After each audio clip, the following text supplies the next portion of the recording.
Hey there, internet friends. Welcome to another episode of That Nerdy Site Show, a weekly podcast where the team members from That Nerdy Site get together to talk about our lives and all of the nerdy things we love about them.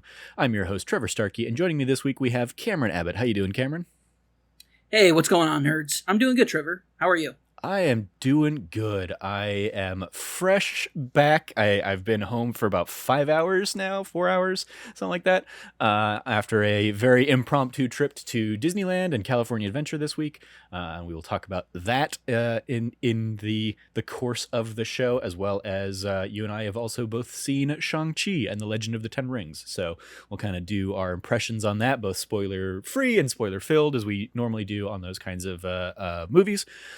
And that's basically going to be the central topics of today's show. But before we hop into that, a little bit of housekeeping.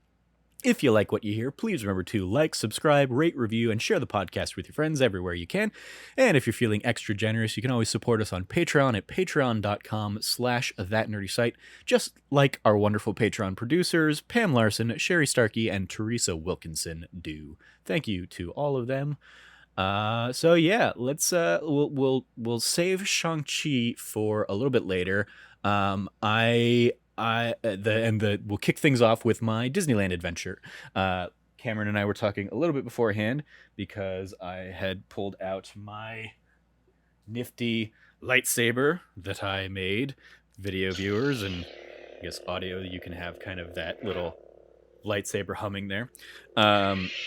So the impetus for this trip really was I wanted to go to Disneyland last year for my birthday to build myself a lightsaber for like my 35th birthday. And then, of course, the pandemic happened, and so I couldn't. And so I've been waiting for an opportunity to go back. I happened to take this last week off of work just like because I was due for some time off. And I didn't actually make the decision to go to Disneyland until like Monday or Tuesday of last week. And I basically used like Southwest miles that I had like banked up, and I used Hilton points that I had banked up from like numerous PAX trips and stuff. So I was able to pretty much cover like the room and board for like a last minute trip out there. And a couple weeks ago when the Magic Key passes went on sale, I bought one of those with the anticipation of going to Disney more in the coming year, kind of their new version of the annual pass. So give me some details about that. I'm a bit curious. The Magic Key, what is that? Yeah, so it's the new version of the annual pass. So the annual pass that they used to have was you pay for whatever this annual pass rate is, and you basically can go to the park an unlimited number of times. They had different levels, so they have like a Southern California resident, specific version. So if you live in like, the Anaheim or the Orange County or LA kind of area, you can get like a special deal for that kind of thing. And early on in the pandemic, they basically decided to kind of like cancel the annual pass program that they had. And a couple months ago, they revealed this Magic Key program as kind of like the new version of it. And it's pretty much the same idea. You get like discounts for for food and merchandise at the park. At certain levels, you get like discounted or free parking. And you can go as many times as you want. The caveat now is that you have to reserve the days in advance that you're going to go. Oh, I see. Okay. So, and the different levels of the Magic Key kind of limits how many reservations you can have at any point in time. So like if you're like the lowest level kind of key holder, you can have like, I think 2 reservations at one point in time. So if you wanted to plan on going for like a 4-day trip or something like that, you'd only be able to like reserve your first 2 days, but then it's a rolling thing. So like once you show up on one of those days, you can reserve another day, but it's all subject to availability. And this weekend, for example, because it was Labor Day and the first weekend of the Halloween season that they're doing, like Halloween stuff opened on September 3rd. It was actually like booked, and basically like I was, when I originally kind of made my plans, I was able to book the Thursday and the Friday, and Saturday was blocked off. I couldn't, even with like my my annual pass or my Magic Key membership, I couldn't block it off because they basically were at capacity. They do change, like it updates, daily kind of thing. So when I logged into the app on Friday just to kind of check, Saturday had opened up and I was able to like put in a reservation for California Adventure and basically was able to go and visit the park Saturday as well. But I kind of went out there anticipating I was really only going to have, Thursday and Friday at the park. And then Saturday was like Saturdays when I went and saw Shang-Chi, and Saturday is when I went and caught up with our friend Lauren, who lives out there, and we went and grabbed Portillo's and had a nice little just catch up for the first time in like 2+ years. Jeez, yeah. How is she? She's like good. She and I normally like trade tidbits I'd say probably every 1 to 3 weeks on Instagram. Just in her, like, she just shares. I never do stories in Instagram, but I comment on everybody's stories anyway. Yeah, I'm pretty much the same way. Yeah, so like usually, if I see like something cool or important has happened, I'll usually be like, "Hey, tell me more about it." And so like I know recently she switched jobs. Yep. And like so she's been like sharing stories about that update in her life. And she shared one recently where she's like, "Yep, I feel like totally lost in some of these meetings." And I'm like, I feel that as somebody who also just started a new job. I 100% feel that. So we had a nice little chat. But yeah, catching up with her. How's she doing? Yeah, she's good. I mean, it's very much the same kind of things we talked about. She started a new job recently. And she's still doing a lot of the same like production coordinator work that she's been doing like for years and years. She did it on one of the Bachelor spinoff shows. She did it with Nerdist. She was doing it with this company called Network most recently. And now, she I don't remember the name of the place she's at now, but it's the same kind of job. But the position she's in now is having a lot more like technology kind of conversations around like different LED lights and different like technology needs around the production shoots and stuff. And so that's I think where her kind of like her knowledge is running into. She just doesn't know all of the tech. But she's excited to learn as she's going, and the company is really cool about kind of like being there to kind of teach her and walk her through all that stuff. So yeah, she's really good.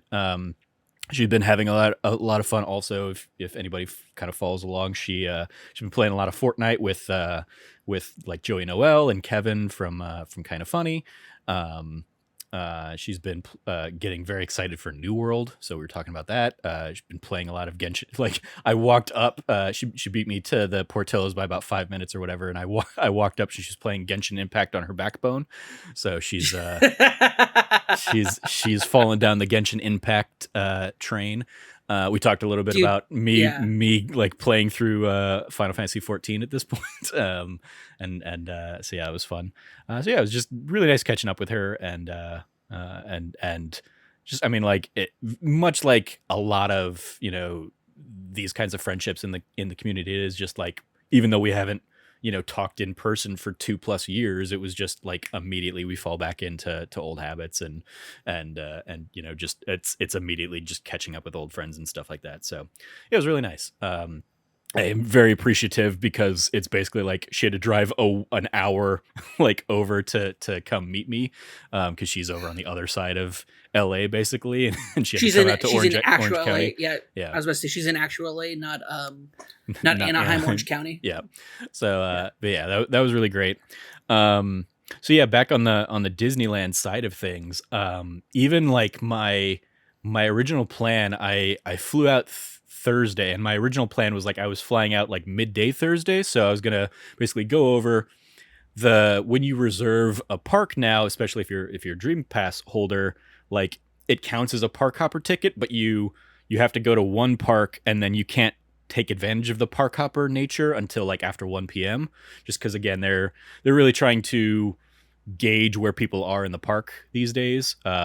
And capacity and all that stuff, obviously with all the COVID tracking stuff. requirement. Yeah, COVID tracking requirements for like the fact that Disney like had the balls to open as early as they did, like meant that they had to do things and innovate things that I don't think anybody was expecting. So one of my big questions, I guess normally people would be like, oh, Cameron's going to ask questions about like, Galaxy's Edge or like the Halloween stuff, but it's like, no, I already know all about that kind of stuff. Mm-hmm. I really want to know, like, COVID restrictions being what they were/are, Mm-hmm. what is your experience? Because like that's a big thing for me. Like going to Disneyland Mm-hmm. when we're still amidst the pandemic is still like wild to me. The idea of traveling right now is still like pretty up there for me. Yeah. You know, I'm a bit of a like I'm not a germaphobe or anything, but you know, I've certainly become very aware of that. You're talking to like we're talking about the kind of person I am. I'm the kind of guy that like sometimes I will. I say sometimes. A lot of the times I will wear my mask through a drive-through. Oh yeah. Because Same. because I want people to feel like, you know, hey, I care about your, like, you're wearing a mask, I'm going to wear a mask, we're caring about each other's health and safety. Yeah. And also because I found out after talking to some food workers one time, they just said, yeah, we really wish, like, or the person was like, I really wish people would wear masks when they were coming through. And I'm like, oh, is that like a thing? They're like, yeah, because, like, you know, you never, like, we see so many people come through, like, who's to say what's going to get passed on over to us? And I'm like, you know what? That's a good point. That's a really good point. So I normally wear my mask now. Mm-hmm. Or not now. I've been doing it for a long time. But like that's the kind of person I am. I'm going through drive-thrus and wearing a mask. I'm not like, and when I get home, the first thing I do is I wash my hands. Like this is the things that I do. Like these are not insane things that I'm talking about, but to then take that and then escalate that saying, okay, cool, let's go to Disneyland. Yeah. Like there's a leap there. Like here's the thing. If you had like, cause I've talked about it before when the pandemic's over, like let's you and I get everybody together and go to Disneyland and have a great time. Mm-hmm. But if you had asked me to go with you right now, one, I just started a new job, no way. Yeah. But also, right now, with the Delta variant and everything going wild, people not getting the vaccine when they should be getting the vaccine. And if, like, people who should and, like, need to be getting the vaccine, it's super important. And, like, now that it's been passed through FDA, a lot of people think the FDA was just, like, this length test or whatever that they were doing. But there was also a lot of, like, separate things. Like, so people who have like certain like autoimmune disorders or other things like that they were still being tested on how the vaccines interfaced with those certain disorders and disabilities, and it's come back through now. So like I know people who've been holding off not because of like the popular hesitancy, but because where they're at. Like I know somebody who has this one, like it's called like Tanahashi's syndrome. And it's a completely different thing. I don't even fully understand it, but the person I know had vaccine hesitancy because of that. Mm-hmm. Because their doctor told them to hold off until it got tested through the FDA about certain things like that. So now that it's past the FDA, now that it's certified out there, now that it is like people just need to like if you were wrong, swallow, like eat that crow, go get your vaccine, people. The sooner you get to that, the sooner we can actually go back to like living somewhat normal lives.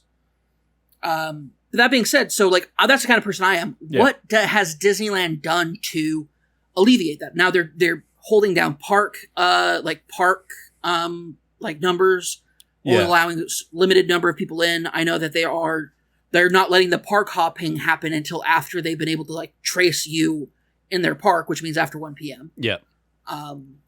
For like, so yeah, the biggest, I'm curious, how does this work? The biggest changes I kind of noticed. So, they are basically requesting everybody on any indoor rides be masked. They're okay with people having masks down and off, like when they're out and about outside, in outdoors areas.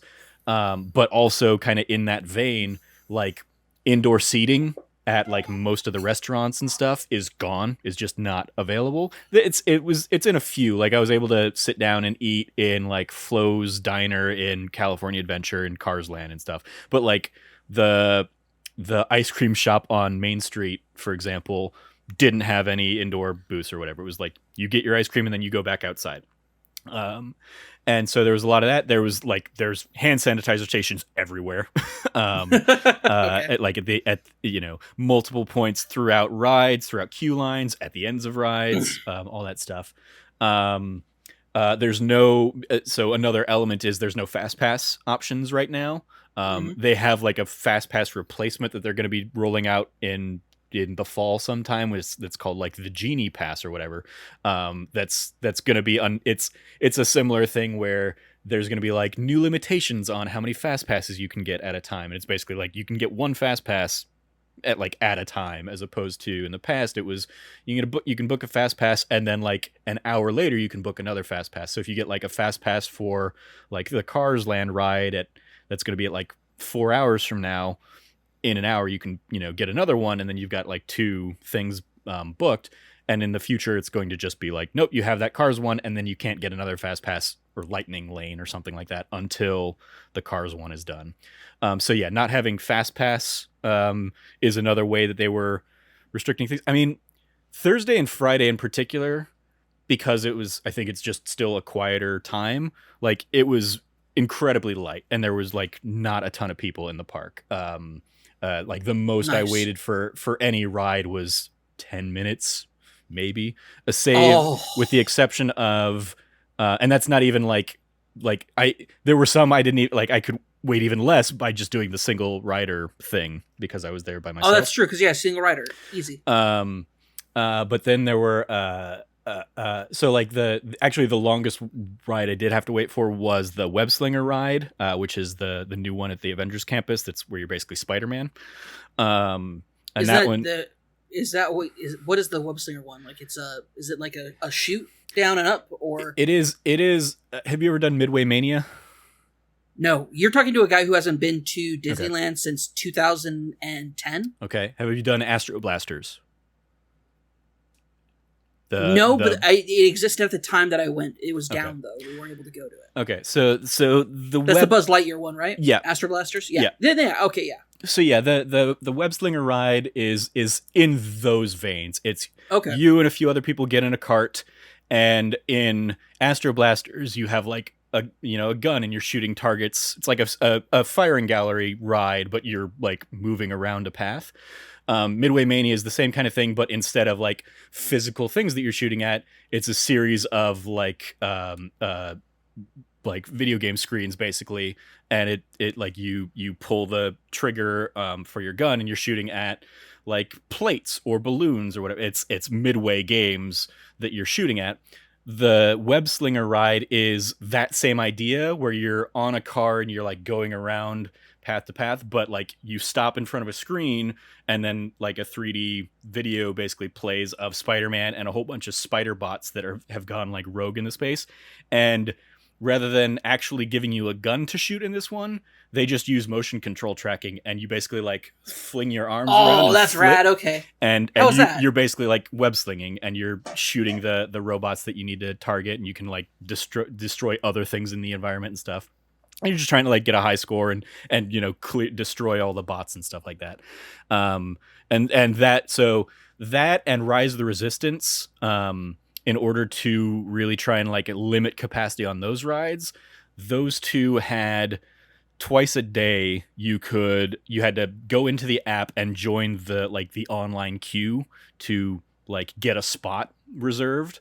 And it was like at 7 a.m. you log on and you try and get a spot, and then at noon you log in and you try and get a spot. And if you get a spot in the queue, they throughout the day they basically start like, oh, you're in group 21, so they'll start the day at group 1, at like group 1 through 5. You can start get in line to go on the ride, and then they kind of like work their way up.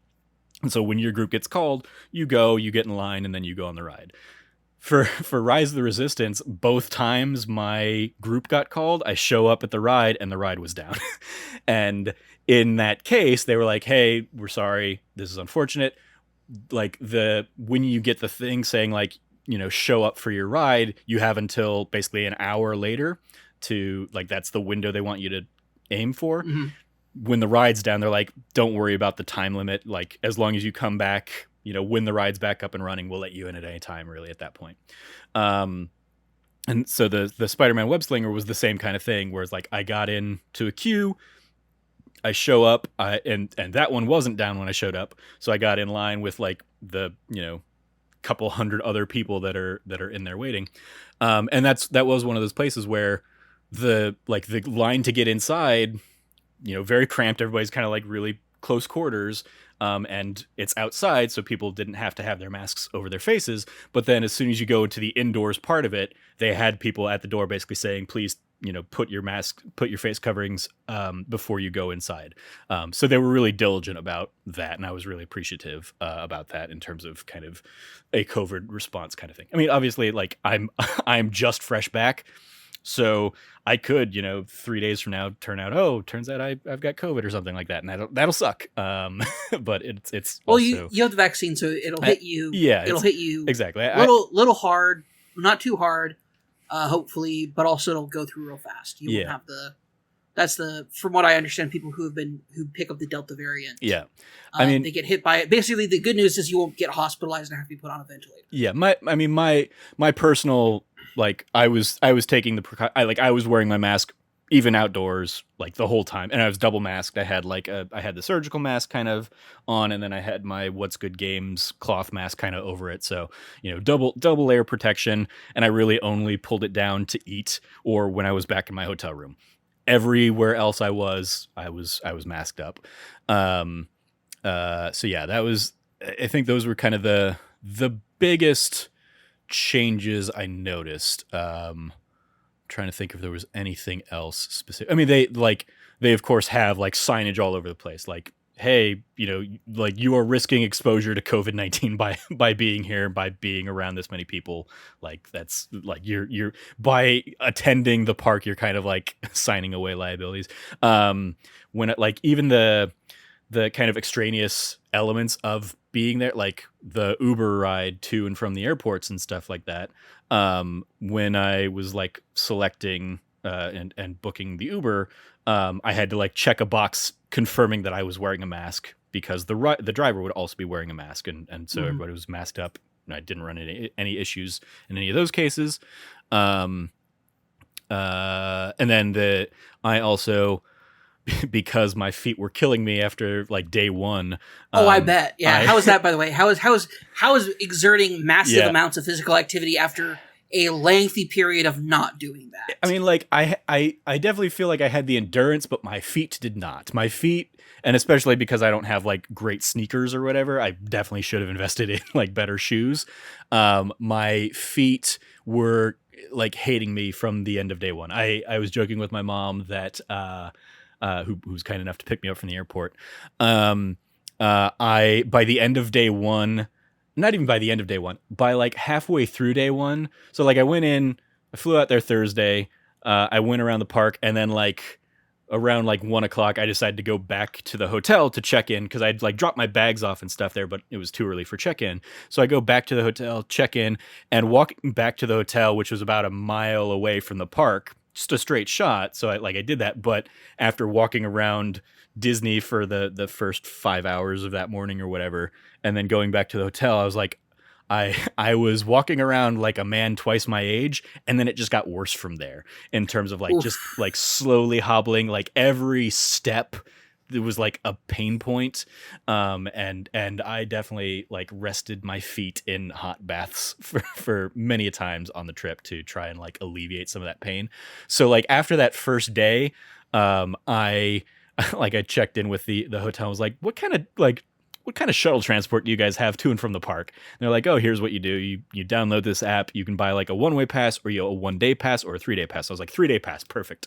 So I basically from then on like walked, 200 feet outside the hotel to the shuttle stop, waited for the shuttle that took me to Disneyland. Then I walked through the gates and the security checkpoints and stuff at Disney. And then from there, and then at the end of the night, got the shuttle, took it back to the hotel. So that certainly cut down on some of the pain. But yeah, it was my feet. I joked about this on Twitter, like, hey, pro tip: after a year and a half of working from home, suddenly deciding to do a Disneyland trip and walking 20,000 steps, probably going to have some impact pain. Your feet probably are not prepared for that quite a way. And I was like, I mean, I thought I was helping mitigate myself by like wearing like 2 layers of socks to like soften the blows and stuff. And it's just like, I mean, a large part of it is I was just walking around the park in Converse shoes, which is not good footwear, good sneaker footwear for that kind I of can extended walks. So yeah. yeah. When I went a decade ago, I went back when I was at Disneyland. We did like an all day trip, and when I say that, I mean we got there at opening. We didn't leave until the park closed after midnight. Yeah, and it was that's when I learned that you could get arthritis in your feet. Because I didn't know that I had arthritis. I knew I had arthritis in my hands at the time, but I did not know that I had arthritis in my feet. The swelling of my feet was so bad. I had work the following day. And I had to call out because I couldn't fit my feet into shoes that I owned. Yeah. It was incredibly brutal. And it was also when I realized when you're going to Disneyland, you need to make sure that everybody's on the same page. And I don't mean like, oh yeah, we'll stick together, or oh yeah, this or that. It's like, if you are a single person going with couples, you have to make sure that you're aware whether or not you're doing a couples Disneyland trip or a singles Disneyland trip, because those are two extremely different things. Yeah. Extraordinarily different. Because we dealt with, there was 2 couples and then 3 single people. The 3 single people, we went in with the intention of having a singles day at Disneyland. The couples, one of the couples did a little bit of like the regular like single day stuff, but the other couple was just like, no, we just want to like do couple stuff. Great. That has no interest for the rest of us, because that's like listen, it's cool that you guys want to stay and watch like the light show. That's cool, like the water light show. It's super cool because it's super romantic. That's great. My feet, I can't walk on my feet anymore. Yeah, I want to go home. Yeah, I definitely had a newfound, because I've done many a trip with my family, even like in my adult life. I mean, like 5 years ago or whatever, like me, my parents, my sister, and I all went to Disneyland and stuff. And I had a very newfound appreciation for how much pain my dad was in, like at that time a couple years ago, where he was like, he just wanted to stop at one point and just stop doing anything, and he needed to go back to the hotel. And I was like, I remember at the time still being young and stupid, being like, no, we can do this stuff. And this time I was like, oh my God, like, yeah, if I was trying to like wrangle kids, I would have been like, nope. We're like, even here, even by myself, I was finding myself, oh, I'm going from Galaxy's Edge to Tomorrowland. I'm gonna hop on the railroad at Mickey's Toontown over by Galaxy's Edge. And I could just take it to the Tomorrowland stop, which is the very next stop. Or I'm going to like rest my feet a little bit, do a lap around the park, and then get off at the Tomorrowland stop. Laps around the park are a great way to save your feet, man. Yeah. That's the next time I go, like you'll be like, oh yeah, we're just going to walk over. It's like, cool. I don't know what time the tram is going to get there, but I'll see you then. I'm hopping on the tram because I'm not walking across the park. I say that like, here's the thing. I've started going back to the gym. I'm working, like I've realized that after like years of not going to the gym, and also like working from home, and like not doing the, cause like I used to walk around a lot when I was a student, before I graduated. Like, cause I'd walk the campus. I'd have to walk the campus. Yep. I took public transportation and the light rail. Like, so I was used to walking around downtown Phoenix pretty much all the time. Like I had no problem with it. Yeah. It wasn't until like, when I was like, okay, cool. And now, but then you saying about that park and my flashbacks to my memories of that, it's like, ooh, I have to like take some precautions when I go next time. I mean, I definitely, I mean, like I went from, even when I worked an office job and stuff, like I would still pretty much routinely like walk to and from lunch, 10, 15 minute walks to a Chipotle or something like that, and then like walk back after lunch. And so I was still getting like 10,000 steps a day on average, like in those kinds of things. And for the last year and a half, I have not. I just like clearly have not. I've been like, the most I walk is down to my car and then like into the Chipotle to pick up the food and then walk right back out and stuff. I've not done any kind of like extended walks in quite some time. So yeah, suddenly like shooting back up to that was just way more than I should have been doing. So yeah, that was the lesson learned for the next time will be like, okay, yep, better shoes, be better, be better prepared for that kind of stuff, or like maybe invest in a cane even or something like that to help alleviate that. Because there were definitely times where I was like, I wonder how I get one of those. How do I get one of those like mobility scooters for like the second half of the day only? I'm okay in the mornings, and I will be honest. That first night when I like Thursday night when I got home or when I got back to the hotel and just kind of like sprawled out on the king size bed, best night of sleep I've had in years. Like I was sprawled out for like probably 8 hours. I basically set the alarm for the next morning at like 7 a.m. to try and get into the queues and stuff. And then even then, like I basically would pass back out for another hour before heading over to the park.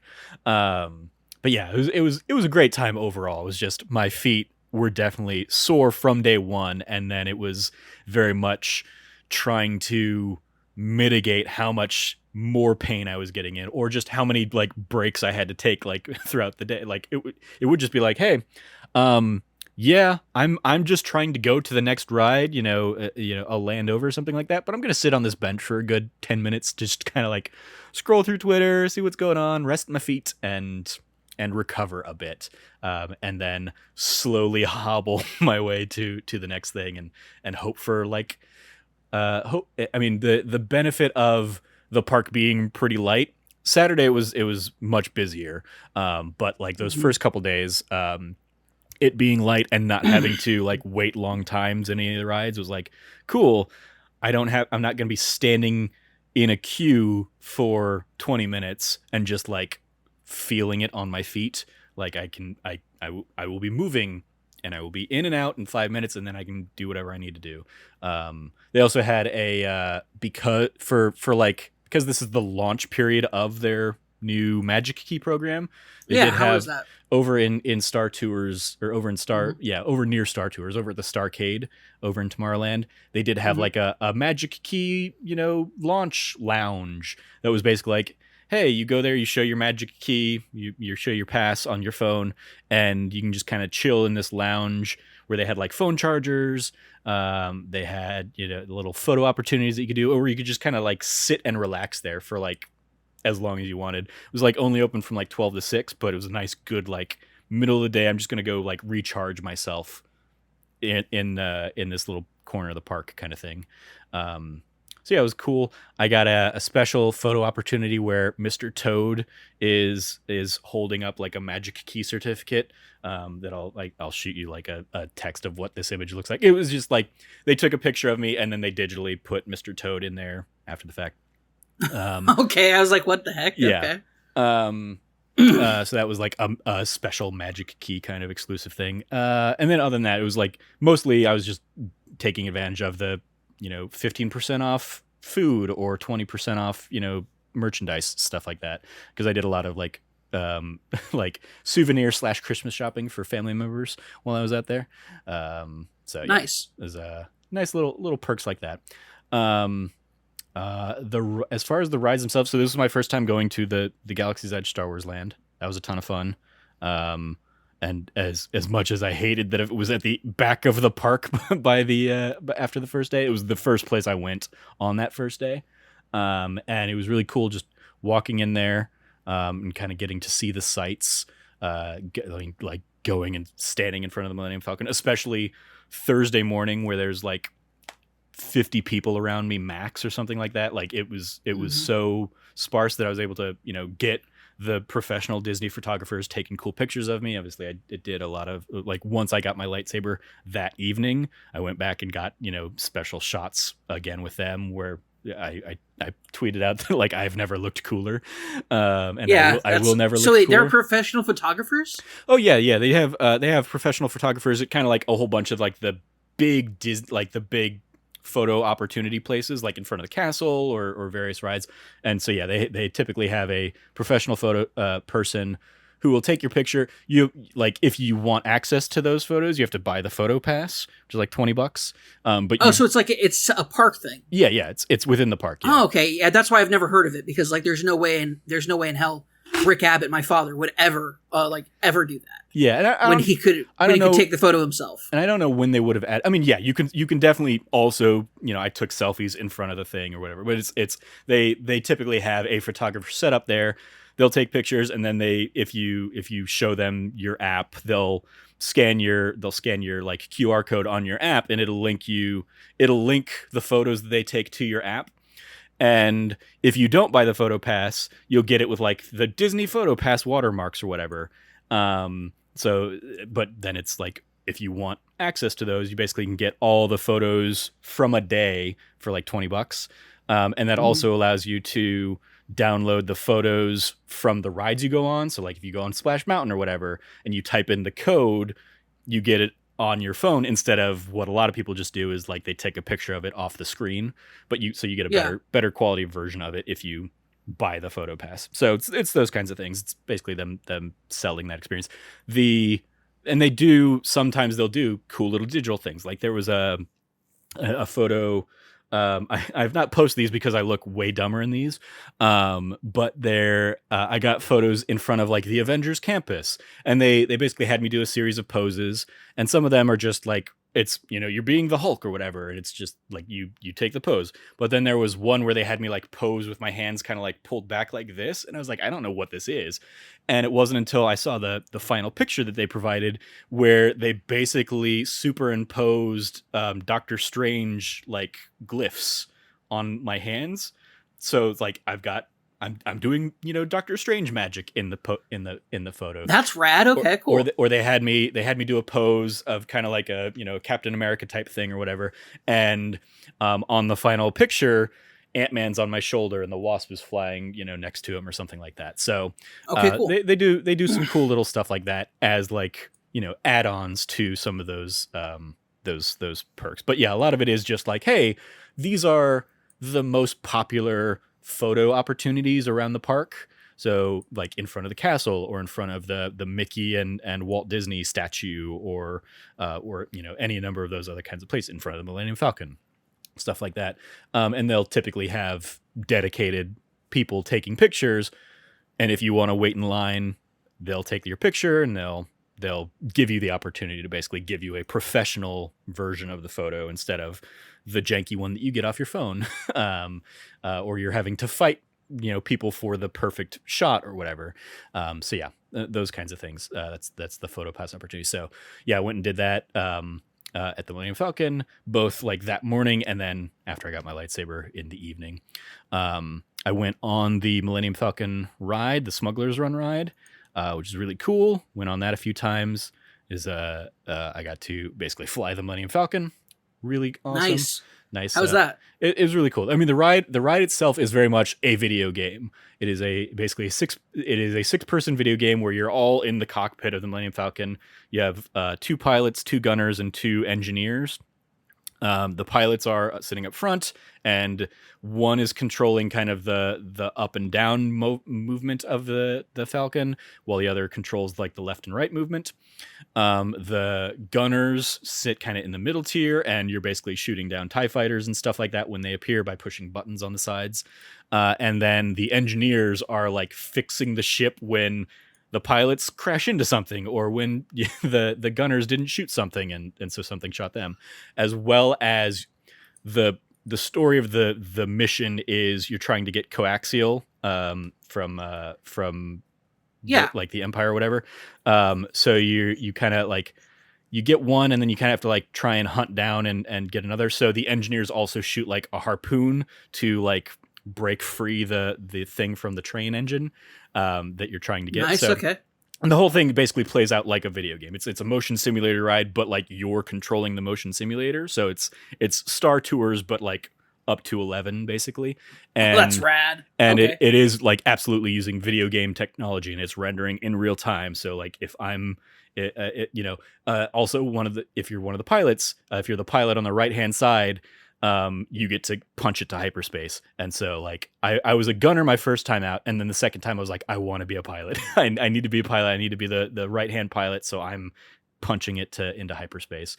But yeah, like if you're going up, the ship is going up and the ride is going up and stuff like that. And you obviously there's like limitations to it, and you can't, like, it's not completely freeform. You can't go off the map or whatever, but still like just a really cool experience that in the behind the attraction episode of that D Plus show that I did before I went, one of the episodes is on Star Tours, but also veers into like this ride. And they talk about the idea that like when they started developing this ride 5 years ago, they didn't have the technology, like the technology wasn't there for it yet. And so they were doing a lot of like early proofing, and the thing was running at like 1 or 2 frames a second. And they just had to hope that by the time the stuff was ready to open, the tech and the rendering processing powers would be up to snuff and up to the standards they wanted. And I mean, at least for my experience, it was really good, really cool.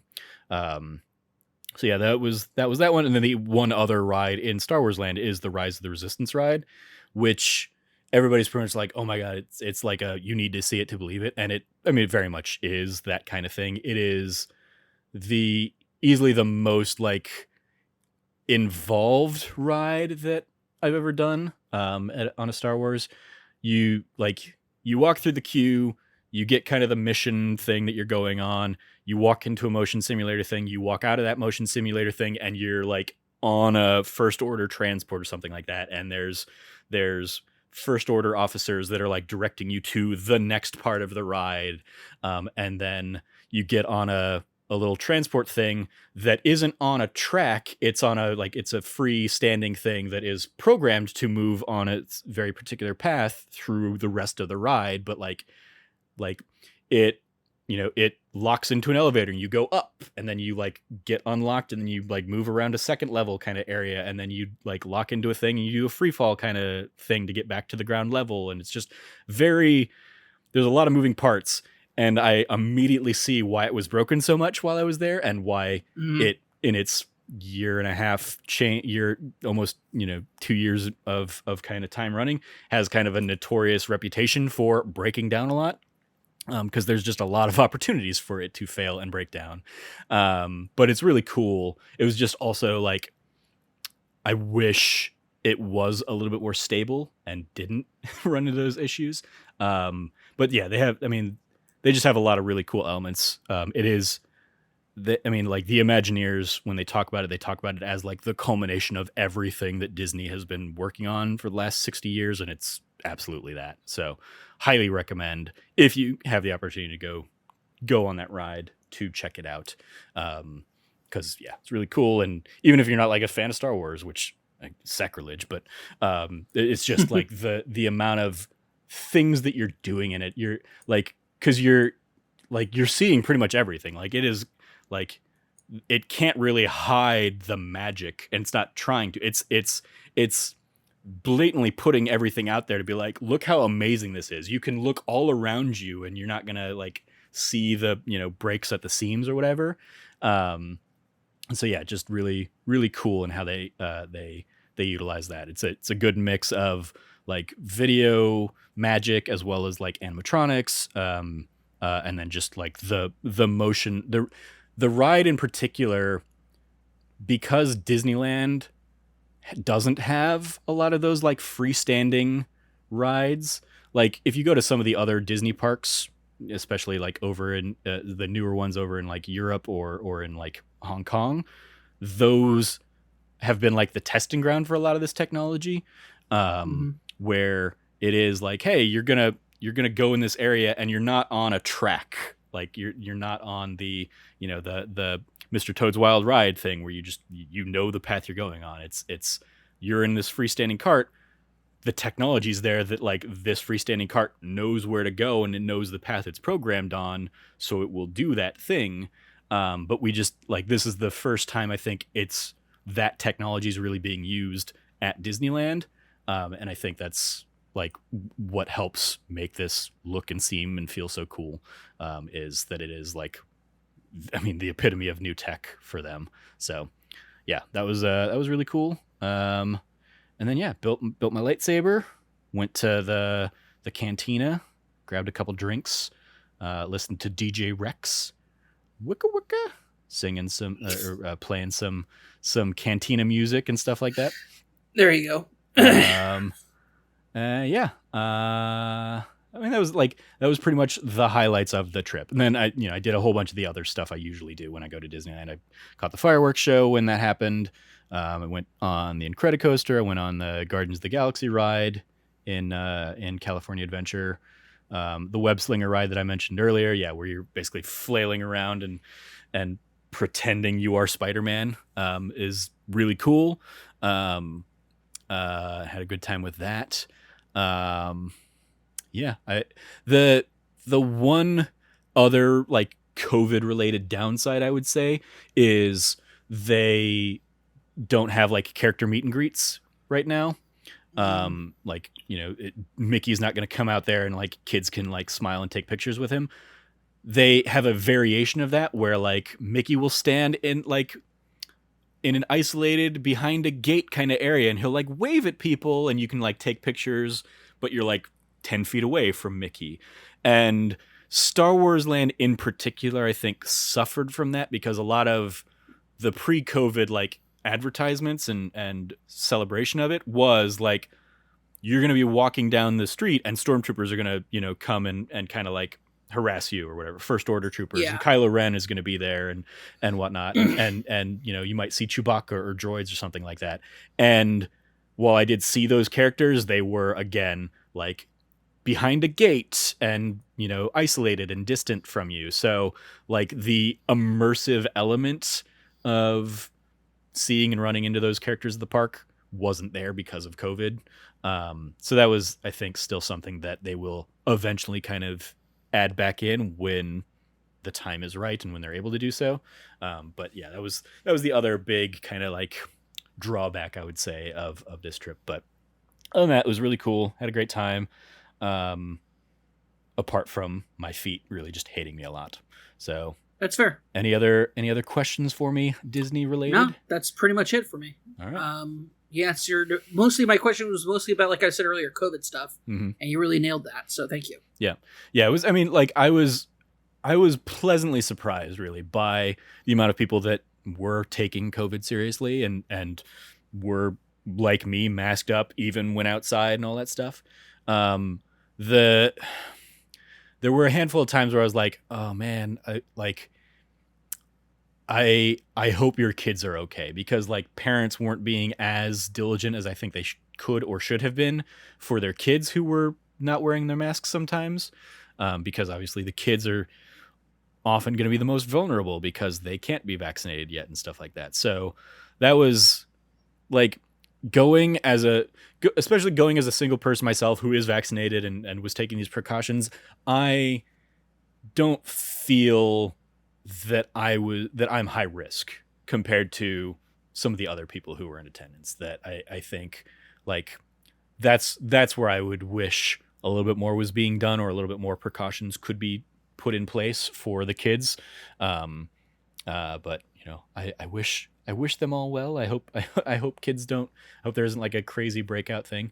I also got like a notification on my phone at one point of like, hey, you're in California, so please join our contact tracing program or whatever. Like if you're gonna get if you get if you find out you have a positive COVID test, let us know and we will, we like they're using Bluetooth tracking on the phones to basically like say, hey, you were in this proximity with other people. So that was and that was like completely aside from the Disney portion of it, but it was just kind of California doing something they were doing in place that clearly we've not run into here in Arizona because Ducey sucks.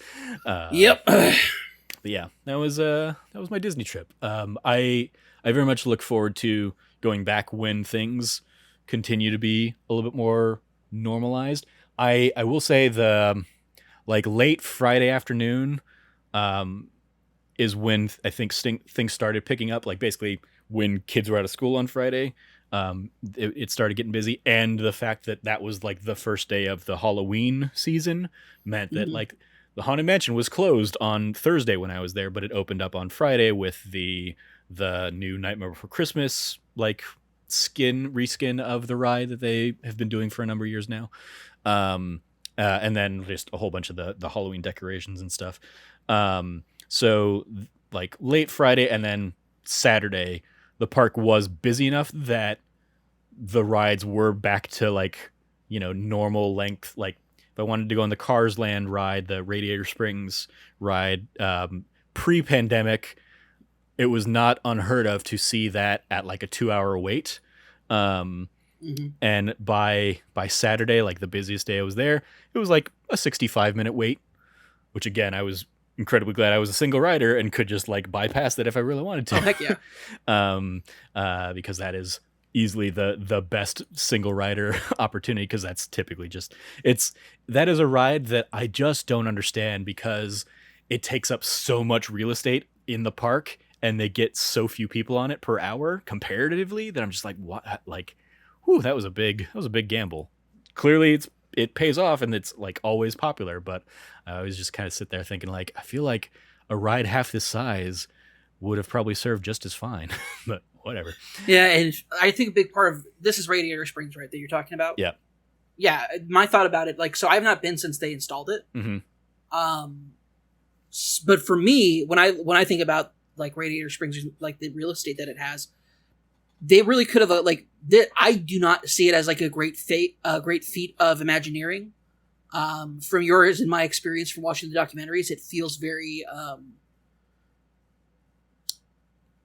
not very imaginative with what they could have done with it. I mean, it is it's your typical like, hey, we're doing the storybook version of this ride where we're gonna put you on the path and you're gonna go through the story of the movie.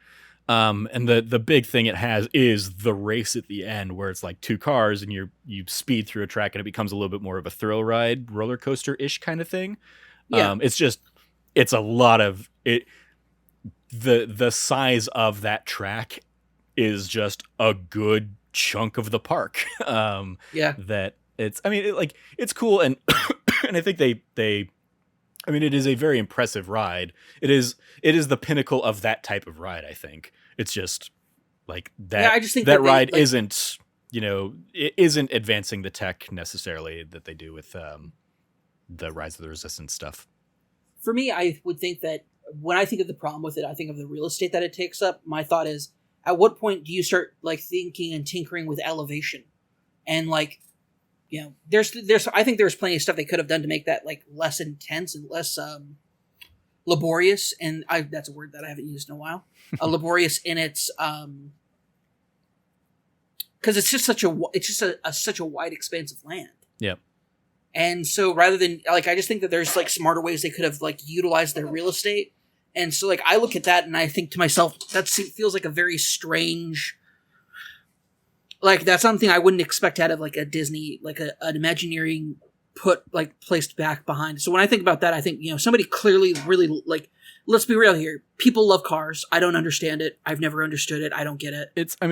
People really love cars. It has a very specific target audience of like kids. And like, I will say like the Cars Land of California Adventure, like, even taking that ride out is really cool. It is really cool, like walking down the main street of Cars and seeing the Cozy Cones, and Flo's Diner, and just like all of those like locations from the movie as like, hey, here are the shops of this area of the park. And so the Radiator Springs ride is a great extension of that, because it is that landscape from the movie, just like, imposed there, next to the main street of that kind of Cars Land area.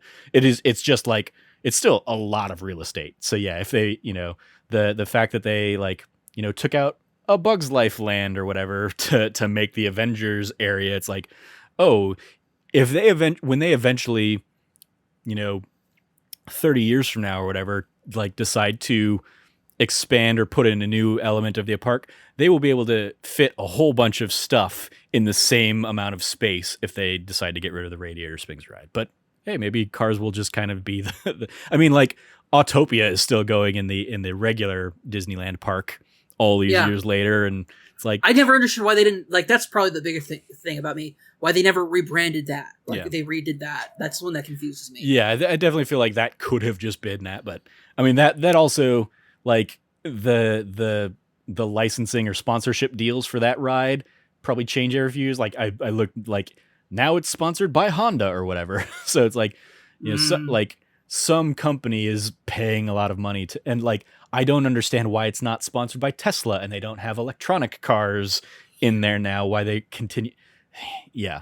Like, for as eco-friendly as Disney tries to like highlight and promote themselves, the fact that they still have that like gas guzzling ride of Autopia going is just like, what are they doing? Whatever. Anyway, yeah, lots of cool stuff at Disneyland.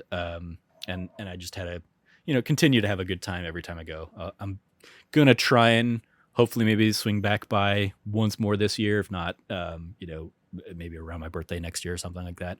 Definitely gonna try and make a couple more trips to make my my dream pass worthwhile. But for a last minute spur of the moment thing, I'm really happy with how everything turned out.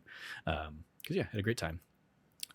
So with that out of the way, let's dive into the other major topic of the show that we have. You and I both This was actually supposed to be the major topic. Exactly. Man, we went off on Disneyland for a while. Yeah. But we both saw Shang-Chi. So I basically took during one of my breaks to rest my feet yesterday. I went and saw Shang-Chi instead of like going back to the park or whatever. I went and saw Shang-Chi, and then like when I was leaving the movie, the fireworks were going at Disneyland, and so I went to like for the last hour or two of the park at Disneyland. Well, like I was the one swimming upstream as everybody was like flooding to leave the park after the fireworks were done. I was one of the few people entering the park at that time to go on like the last, handful of rides for the evening. But so yeah, we both saw Shang-Chi yesterday. So let's do what we normally do, kind of dive into some spoiler-free impressions first, and then we will dive into more full spoiler territory. So, spoiler-free thoughts. What do you wanna? What are your thoughts here on Shang-Chi and the Legend of the Ten Rings, Cameron? This is Marvel at its peak. This is so good. This movie's so good. I was enthralled. I was on the edge of my seat for the entire film. I just was so unbelievably like into this movie. There's so much about like the weird cross, and like a big part of it is also like this is a film that I really really wish I could have showed my foster mom. For people who have like no idea who I'm talking about, because she passed away before we started doing that nerdy site. So I was traditionally fostered when I was a kid, and my foster mom happened to be Chinese Mauritian, which is like focusing a bit more on the ethnicity rather than nationality on that one. She was Chinese, and so I kind of got a like odd quasi like my upbringing dipped into kind of like what I've often been able to speak to friends and people that I've known over the years to know that it was the things that were like a bit non-traditional from like what I thought was aspects of my raising, I found out were very traditional aspects of like a Chinese household upbringing. And so this is a film that I really wish I could have shown her to be like, one, I think she would have thought that the lead actor was incredibly handsome. And she would have definitely loved that. But on top of that, just like there's such I really wish I could have shown her that like that level of spectacle and a fulfillment of something that I didn't even know could have been fulfilled. I really wish I could have taken her to see this movie. She just like she was always one of my biggest supporters in my life, and supported my love of superheroes and comic books and video games and all sorts of stuff. Just like these like I would not be who I would not have had and played the games that I played and gotten into things that I did without her influence and support growing up. And so seeing a representation of like what really feels like a good representation of specifically Chinese aspects of, whether it's the Chinese American aspects that the film touches on, or the epic Chinese storytelling that they use, like the motifs that they use in the film. There's so much about this movie that I look at and think, what an incredible film, what an incredible level of representation of a culture that is unfairly saturated. Chinese culture being as large as it is, with such a large population of people who are part of that culture, it's often sanitized as quote unquote just Asian. Mm-hmm. The Chinese aesthetic is put into references. Well, that's the Asian aesthetic, and this is of course the commonality with.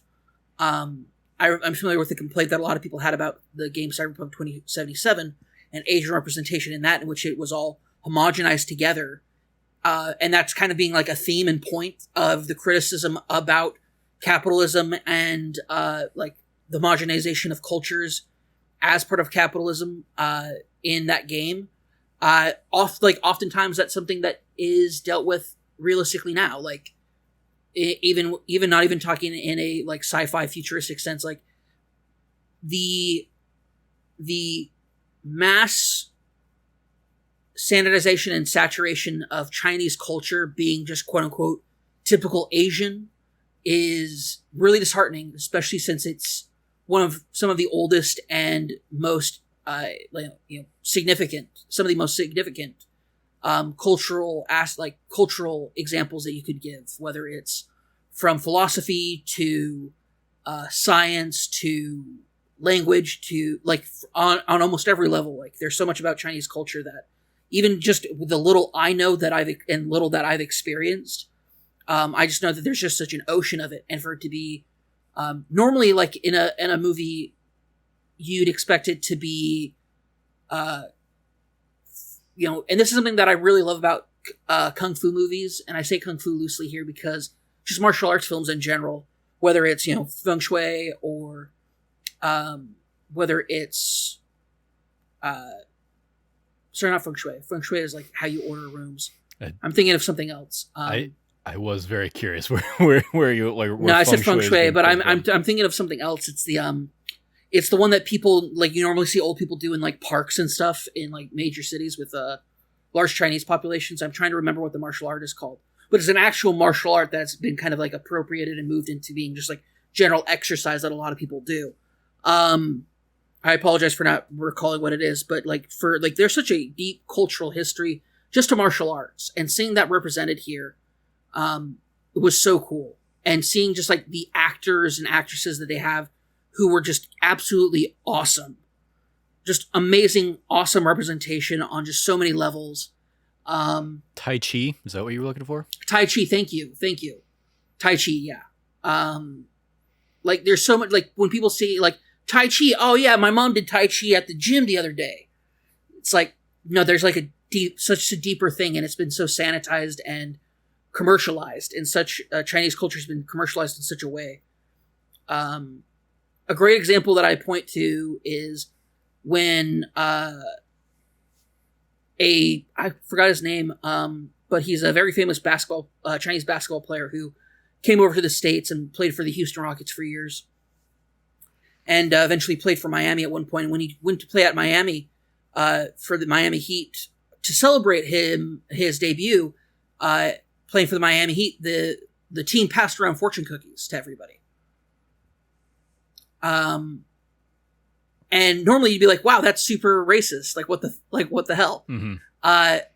But the basketball player didn't think it was racist because fortune cookies are an American invention. Yeah. They are not from China. And so he was like, oh, I'm not offended by it. It's not offensive at all because it's not really Chinese, but it's still pretty not okay that they did that. And in hindsight, you look back on it, you're like, wow, that was super insensitive culturally. And also a weird inverted cultural appropriation that we have put on it, whether it comes to cuisine to art and culture and other stuff. So seeing really, and I want to stay away from the word authentic because I think that is used to gatekeep and be elitist in a lot of ways. But to see a true to heart and true to spirit representation of Chinese culture that has happened over the last couple of years, Asian culture in general, but like the efforts to dehomogenize Asian cultures in media. This is just another great example of that. They go to Macau. They don't go to Hong Kong. They don't go to like Beijing or a place that you normally hear about. They're going specifically to a place called Macau. It's a real city. It has a real like a real natural culture. It's kind of like you could call, some people call it like, consider it like a Vegas type city, Atlantic City type city.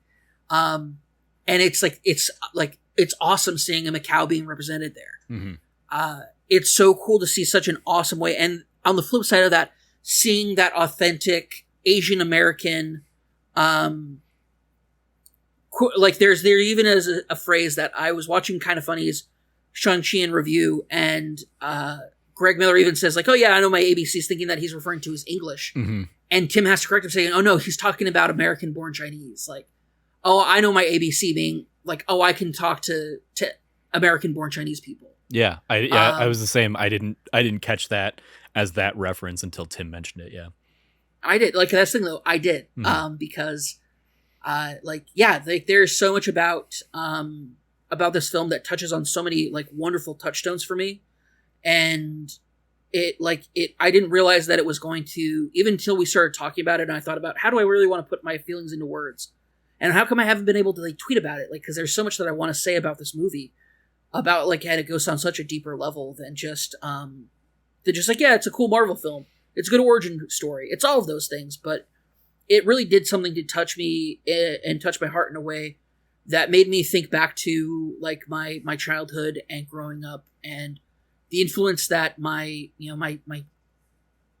Chinese foster mother had on me. And whether it was from like, and here's the thing, like, I have one of my favorite dishes in the entire world is a Chinese dish, but it's not one that you can ever find in a restaurant.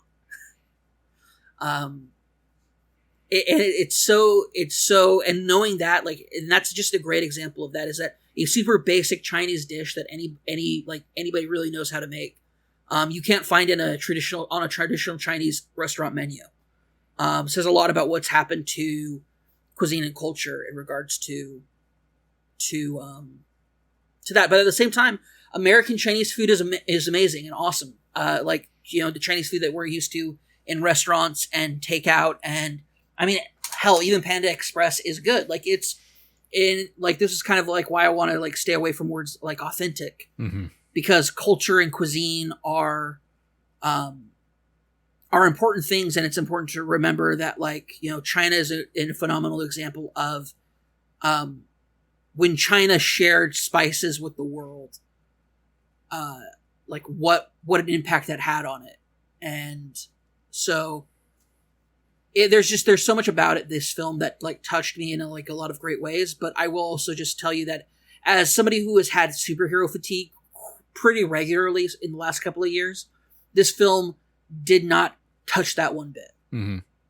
It is such an awesome, diversion and away from your superhero flicks to being a deeply personal film about these characters in their particular situation, and at the same time knowing that it's tying into and familiarizing audiences with concepts, things like the multiverse and different dimensions, and like these high level fantasy creatures that 20 years ago you weren't going to be willing even consider putting in a film to make people think, well, yeah, like it's, Iron Man's going up against, like the Soul Sucker or whatever. And it's like, no, like people wouldn't have bought into that.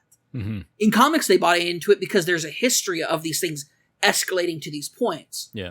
And now we're finally reaching that. And I think Shang-Chi is a great example of, this film is a combination of martial arts, kung fu, family drama, and like Lord of the Rings levels of spectacle at some points. That is just awesome. So yeah, loved it. What are your thoughts, Trevor? Yeah, I mean, obviously I don't have the personal connection that you do, but I was still blown away by this. Even from my very white Anglican upbringing, and even as somebody who like has never really like. I watched a handful of Jackie Chan films, growing up and stuff. Well, I mean, I who mean, did? like, Jackie Chan's amazing. I mean, Rush Hour and Shanghai Noon and Shanghai Nights, were certainly like things from my childhood. Those weren't the ones I thought you were talking about. No, but those are the ones that I watched. Like that's fair. I didn't watch, Drunken Master or whatever. Like I didn't watch, a lot of. I watched his very like Hollywood movies and stuff, and that's pretty much the extent of my, like, I never even watched Crouching Tiger, Hidden Dragon. Like, I know imagery from that, but I never actually have sat down and watched that film myself. Have you ever watched Jet Li's Hero? No. It's I mean, it's a side of cinema that I just never really was exposed or ended up getting exposed to. And so because but like I still, like, I recognize enough of those touchstones in a movie like this that like it is starkly apparent how different and fresh the action of this film feels, because it's drawing from those inspirations. It's drawing from Eastern inspirations. It's drawing from Chinese film and Hong Kong filmmaking inspirations and stuff like that. In a way that absolutely like feels like a reinvigoration of the MCU action. It's not just like, let's punch things or let's have, robots fight things and stuff like that. It is like seeing Simu Liu out there on a Muni having like this very like, it's like, I mean, it's stuff that you've seen in the trailers and stuff, but like then the scene going on and on and on beyond what has kind of been teased and hinted at in the trailers and stuff. Like every one of those action set pieces is great. Every one of the fights is great. The fights that Tony Leung has are as Wenwu, aka maybe the Mandarin, are like a ton of fun. Like the Mandarins, we'll touch on that. Yeah. In the spoiler section, we'll get into that. But there's such a great commentary about that. But but like the thing I was most surprised, staying kind of in the spoiler-free realm here, is how much this isn't just a Shang-Chi movie. Like how great the supporting cast around Shang-Chi was, include like his father, his sister, his mother, his aunt, like all of those characters have incredible stories and incredible moments in this, and incredible friend. Action. His best friend Katie, yes, Awkwafina.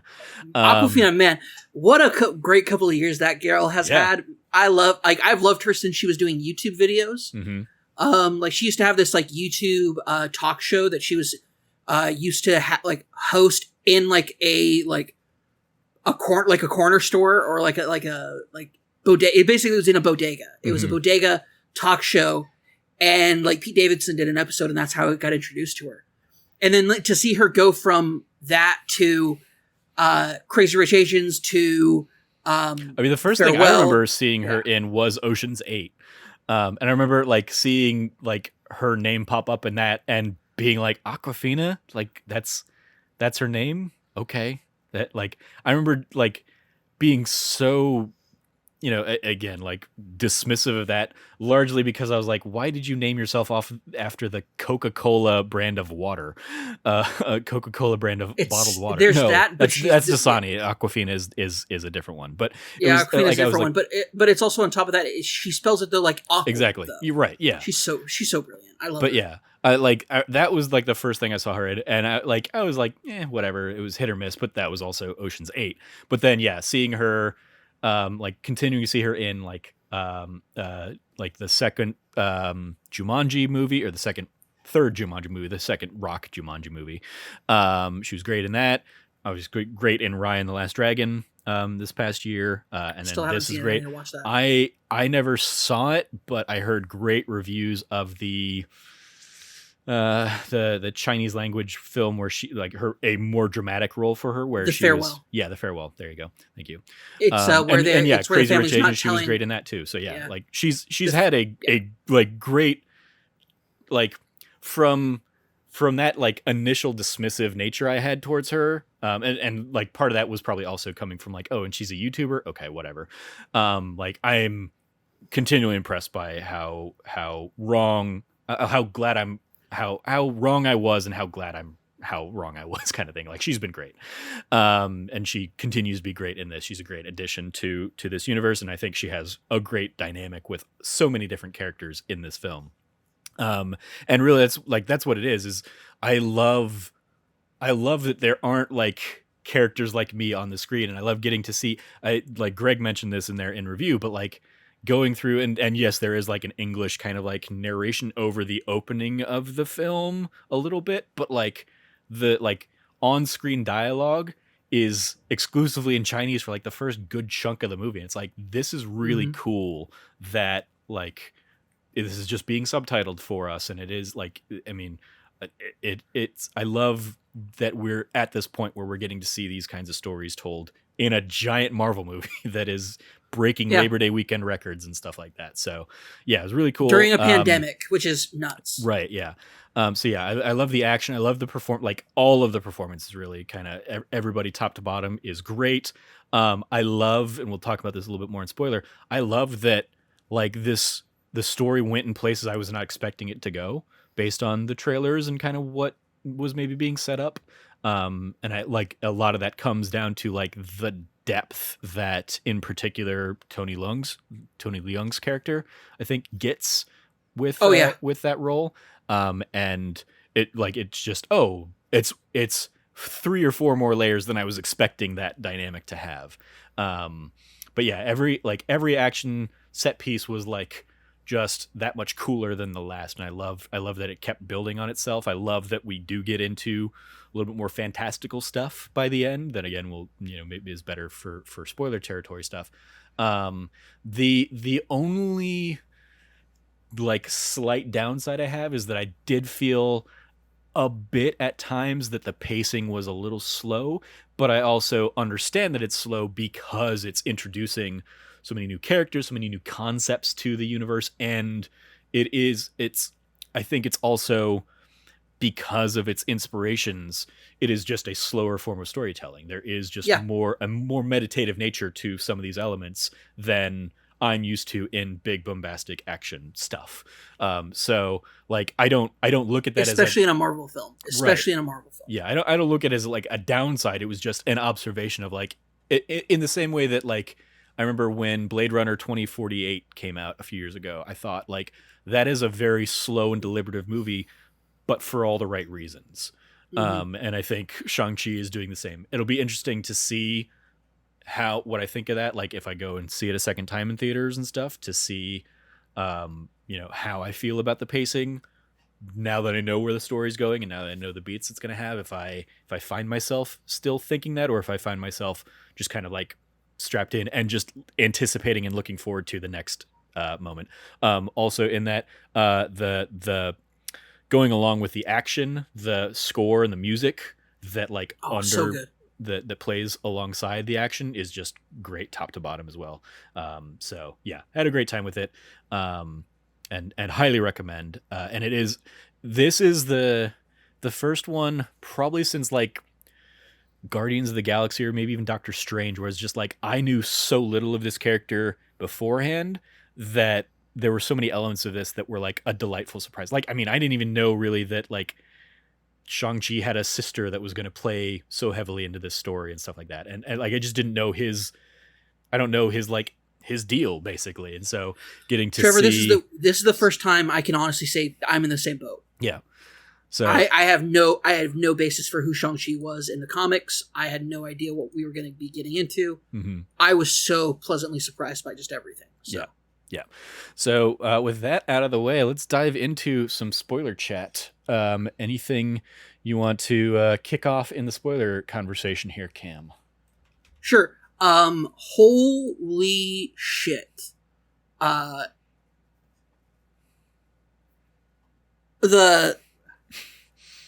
Let me roll it back here a bit for like the touchstone I want to touch on to before holy shit. Okay. Yeah. This film is so goddamn well put together. From every level, from music to aesthetic to editing to acting to everything is so beautifully put together. as somebody who has had a hit, like we've talked about it before, I've had a very complex history with my father.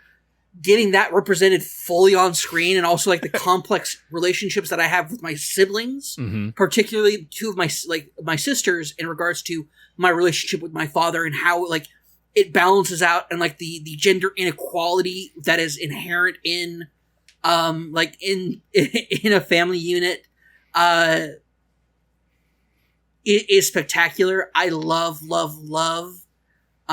the father. I love like the dynamic of this family makes this film from like, oh, that's a really awesome film, I love seeing what I'm seeing, to this is top tier like Marvel film for me because of that.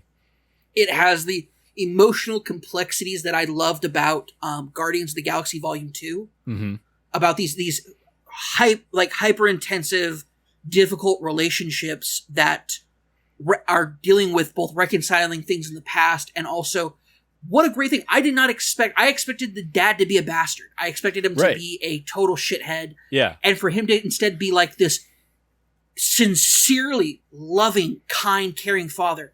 And the editing choice and the design choice to slowly reveal what happened. Any other film, like any other kind of filmmaking process would have been, we'll have one flashback to her death, to the mom's death, and that'll be it. And we'll see the whole scope of everything, right? Yeah. Separating out into 3 chunks. Yeah.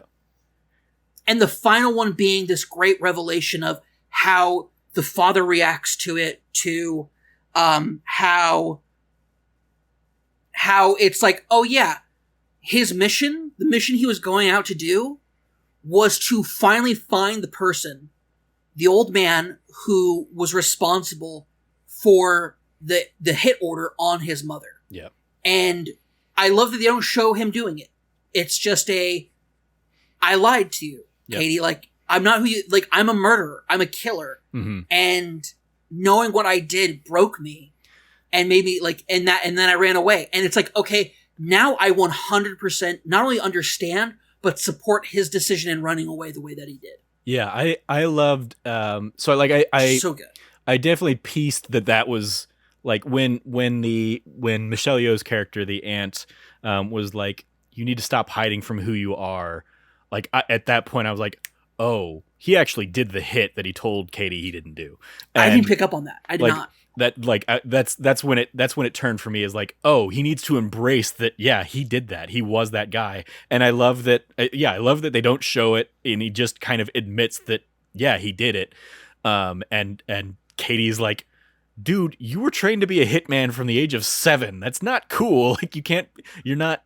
Like, your father. That's really messed up, dude. Like, don't let that. That's not on you. Like, it's not on you. Yeah. You were for 7 years. You were trained to go on a revenge mission to avenge your mother's death. Of course you went through with it. It's what you spent 7 years of your life preparing yourself for. But yeah, I absolutely loved this,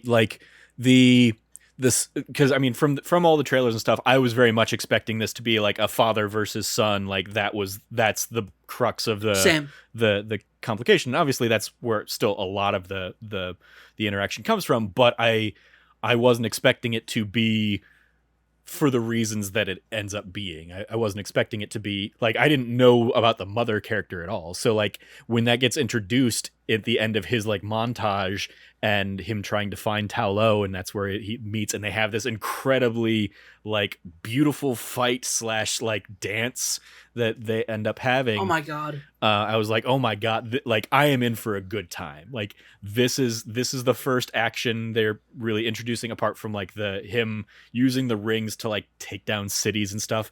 And the fact that like he's introduced as like, he's been around for 1,000 years, just kind of like, you know, hidden in behind the scenes and stuff. It's like, oh, that's a really cool idea that we haven't explored. And it is like, oh, he's managed to stay off the radar of the Avengers and stuff like that all these years. But yeah, what were you gonna say?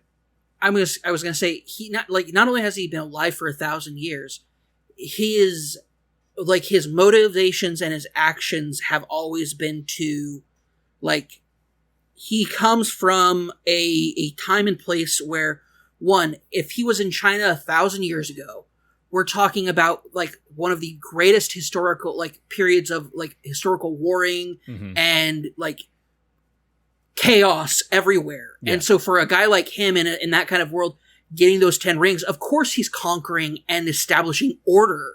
And like, he's not in that sense, he's not a bad guy. And in the sense of, oh, I'm going to expand this out. But at the same time, he had the complete ability to subjugate the world, but he chose not to.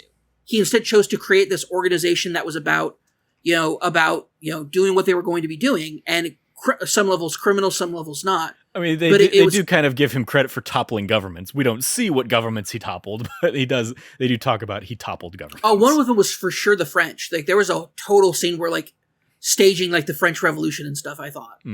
Like could be potentially not confirmed anywhere. My thought when I saw that scene of like a French dude getting murked by an assassin in a fortress, I thought, oh, that's the Bastille. They're opening the Bastille to the people. That'd be cool. And it's very much playing into kind of like the quote unquote promise of Ra's al Ghul and the League of Shadows that we saw from the Nolan films. Yeah. Playing into this. And it's like, it's one level of that, but it's also, like there's so much about this guy that is complex and cool. And the best part is that he's not a bad dude. He did change his life completely. Yeah. When he says, when I met her, I found something worth growing old for. And he put up the rings. Yeah. Like I put up the rings. She walked away from her power and they decided to live an awesome, cool, normal life with their kids in this like really awesome home that they like. He took them, it went from being like this very sparse place to a real beautiful, gorgeous home. But it's also a thing that I noticed later on is after like her death scene and like there's rubble in places and whatnot, some of that rubble's still there in the modern day. They didn't like, he has not moved on from that moment. Oh yeah. Yeah. And I love that representation in their home. I love its representation. And like him being just like, I loved her when she gave the explanation of like why his 10 rings are important to like Shang-Chi and the Legend of the 10 Rings. The 10 rings, not super, like not the weapons themselves, not the most important thing. The most important thing is actually the organization and legacy of the 10 rings, which is awesome and cool because they totally made us think like it's going to be all about these weapons, and it's not. Those weapons are a secondary, like, or third level plot point. That's more about his father's power and legacy than it is anything else in the representation of that. And like when his mother said, take both of us. They are pretty powerful in that they grant eternal life. So, oh, for sure. Eternal life and like incredible power. Yeah. Cause not only do they offer their own power, but it's very clear when he uses them at the end, they channel the other powers that he has access to from his mother's side. In a way that's amazing and cool. We saw a tidbit of that at the beginning of the film with his mom putting her power into the rings. Yeah. But my gosh, like the whole, like him just being like, no, your mother's behind that wall. I have to get to her. Yeah. Like you have to get out of my way, son. Like your mom's behind there. And it being like, your family is here.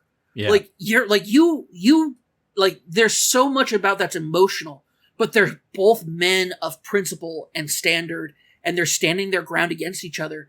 And it makes their fight, instead of it being one of like a grueling, very like heartbreaking fight, to a father taking care, or a son taking care of his, like at this point, mentally addled father. Like change out that with dementia, like change out like demon hiding behind the wall, doing eldritch whispers to your father, replace that with dementia. Replace that with other things, like, you know, you're like, he's 1,000 years old. Like they play up his age so much, and it's awesome that it can work on so many levels. I love the bit at the end where it's like watch how you talk to me, young man, and it's the guy who good appears to be way older, but yeah. Because it's 100%. He does a like, your elders are speaking right now, so you need it like, and it's like such a great moment because he's the oldest dude in the village. And he mouths off to him, and it's like, you expect him to be, and instead of like getting angry, he admonishes him as a child. Yeah. I've been around for a millennia. Shut your face. I loved all that. And I I love that that's what's kind of established as the dynamic, and this is who this character is. I like you said, I mean, this is where I think part of my issue with like the pacing is I feel like maybe there were like one flashback too many that of Nope. like how it was parsed out They could have for given me more. They for could have for given me that. more, and I It would have was loved it. I guess it was more like it was just there were flashbacks that just enough information gets doled out, whereas like, oh, if they had combined two, I feel like I wouldn't have been mad. like Sure. I did the fact that the mom introduces up front that she gave up her power, but we don't find out that the dad also gave up his power until like three flashbacks later or something like that. I was like, oh, I feel like you could have. I mean, for economy of storytelling, maybe you could have told me both those in once. But for the pacing and the narrative they're trying to tell, it's a better reveal when it happens later. I get that. So it's Yeah, just, but that's where I it hits think different. my Yeah. my disconnect with the pacing comes from is the amount of times we've went back to see young Sean, and young Xialing, kind of like experiencing all of this stuff versus them experiencing it kind of in the modern day and stuff. But it was, I mean, still really great. And again, it is because they're having to do the heavy lifting of introduce not only these characters for us to understand today, but also introduce all of their backstory and the history with them. Yeah, just a like it's a lot, but it's also all earned, I think, Mhm. in really cool ways. And yeah, in particular, like I said, in the non spoiler stuff, like Xialing, I think was a standout. Oh my god, Like yeah, she was amazing. like I didn't know to expect anything, and the fact that she's out there running this fight club in Macau, that we'd seen in the trailers and stuff. The fact that she basically like taught herself to fight because because the 10 rings and her father were so like patriarchy kind of stuff. Like she like I'm a sucker for that kind of story. I mean, it's it's effectively like a Mulan type story or whatever, but it was really, I think, well represented here. And the resentment that she had not only for that, but then her one ally abandoning her for years in Shang when he kind of disappeared, is another thing that certainly has left an imprint on her, as we see throughout the rest of the film. But then she gets like really cool battle moments with the rope dagger thing, late in the film, and I'm I love the in the post credits tease where like because we get like at the end of the movie they're like, yeah, she's went back to the compound to dismantle the rest of the organization. I was like, did she really? And then the the closing credits basically be like, nope, she's just taking over and she's running the 10 rings now, and it's now more gender neutral. You got like a whole bunch of them ladies out there kicking butt.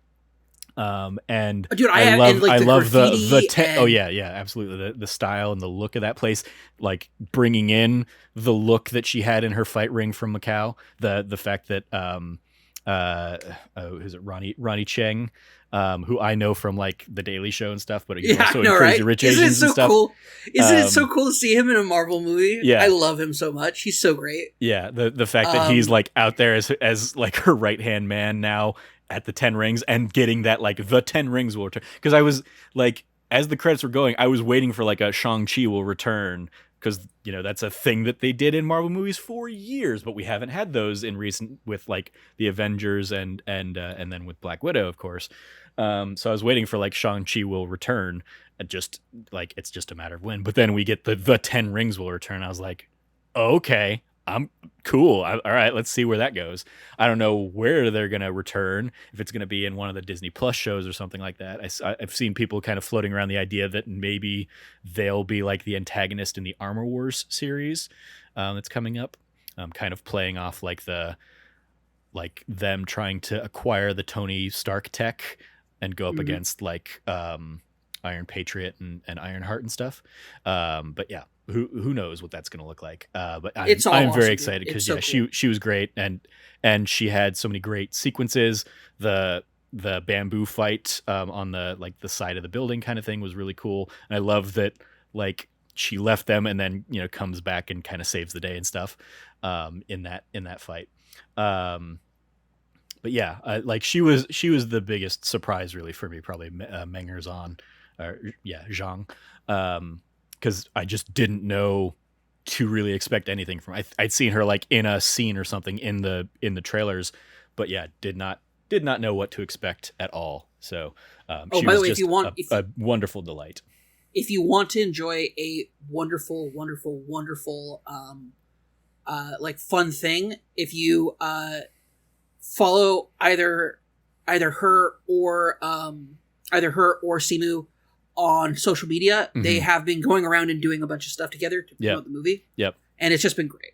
Yeah, I've been seeing like he's been posting a lot of like their behind the scenes like fight choreography stuff, and it's the two of them like dueling it out kind of in the in the rehearsal for their showdown at the fight pit. But yeah, it's really just like that was a delight. Obviously Michelle Yeoh's freaking phenomenal. Tony Leung, who this being like, I feel like he's one of those people that I've seen in things before, but this is his first like Western production, and just like absolutely knocks it out of the park in this. So shout out to that. What did you think of the Trevor Slattery return? Loved it. Yeah. Perfect. Because it's like you think because at their dinner scene he says, yeah, they took and appropriated like the 10 rings and like this, and what did they call him? The Mandarin. Mm-hmm. And like just totally plays up the whole like racist history of the character of the Mandarin character, and like they named it after a food, like an orange, like they named it after an orange, and it's like such a like dismissive, like how little and petty these things are, and that it was so beneath me to even have to like deal, like to even know about this. Mm-hmm. And it's such a great dismissive thing about it. And I loved it. And I was like, well, I guess that's going to be it.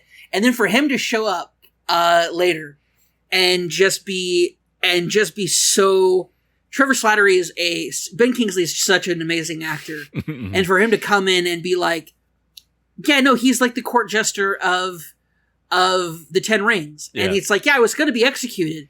But then I performed Hamlet, and all of a sudden now I perform weekly for everybody. Yeah. And it's such a, like, and then the introduction of Morris. Oh my gosh, Morris. Morris, my heart. I love Morris so much. Just real quick, I want to weigh in. Like my only, I guess, gripe with the Trevor Slattery reveal is that it was, I think it was telegraphed by All Hail the King suddenly showing up on Disney Plus the week of this launch, which is the Marvel one shot that featured Trevor in jail. So I was like, oh, I imagine they're putting that out for a reason. And then also the fact that like he had been seen at the premiere and stuff. It's like, oh, okay, so he's probably going to be in this. So as soon as they're in there, I did not know any of that. Oh, so. Yeah. That's I mean, I sat down and rewatched it this last, the All Hail the King one shot this last week. I did too. My brother-in-law said, "Oh, he watched it for the first time," and I was like, "Oh man, I really want to go watch it." Mm-hmm. I just thought it was like he had happened to watch it, and then I was like, "Well, I'll watch it then." Yeah, I've watched it a couple of times. I loved it. Yeah. So with all of that in mind, pretty much as soon as they're sent down into like the dungeon or whatever, and you hear this like growling or whatever from down the hall, I'm like, that's gonna be Trevor doing like vocal warm-ups and stuff like that because I spent enough time as an actor to know exactly what that kind of shit sounds like.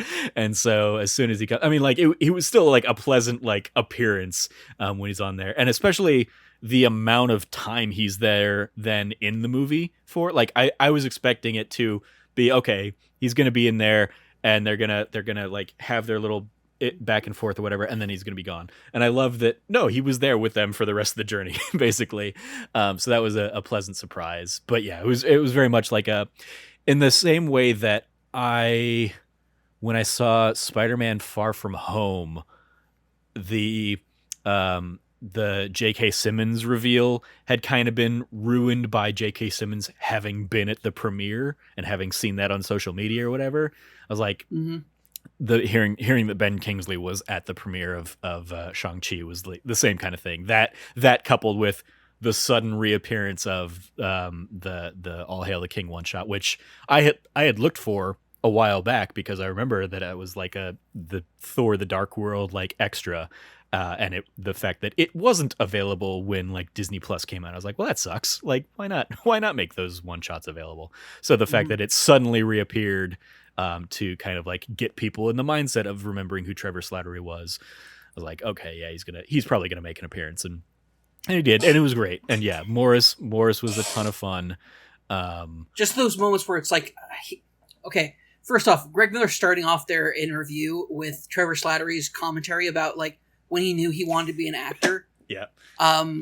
Being like, I was sitting and watching Planet of the Apes with my mother, and I said, Mom, how did they teach those monkeys how to ride horses? And she goes, oh, those aren't monkeys riding horses, they're acting. And he goes, if they could teach those monkeys to act like they were riding horses. Yeah. And I'm like, this is the best. Like, this is such top tier, just like, mwah, like Taiki Waititi level of like humor and content in such a great moment. Mm-hmm. And then for him to be like, well, Morris says it's not like Morris said he'd tell us when it's time to go.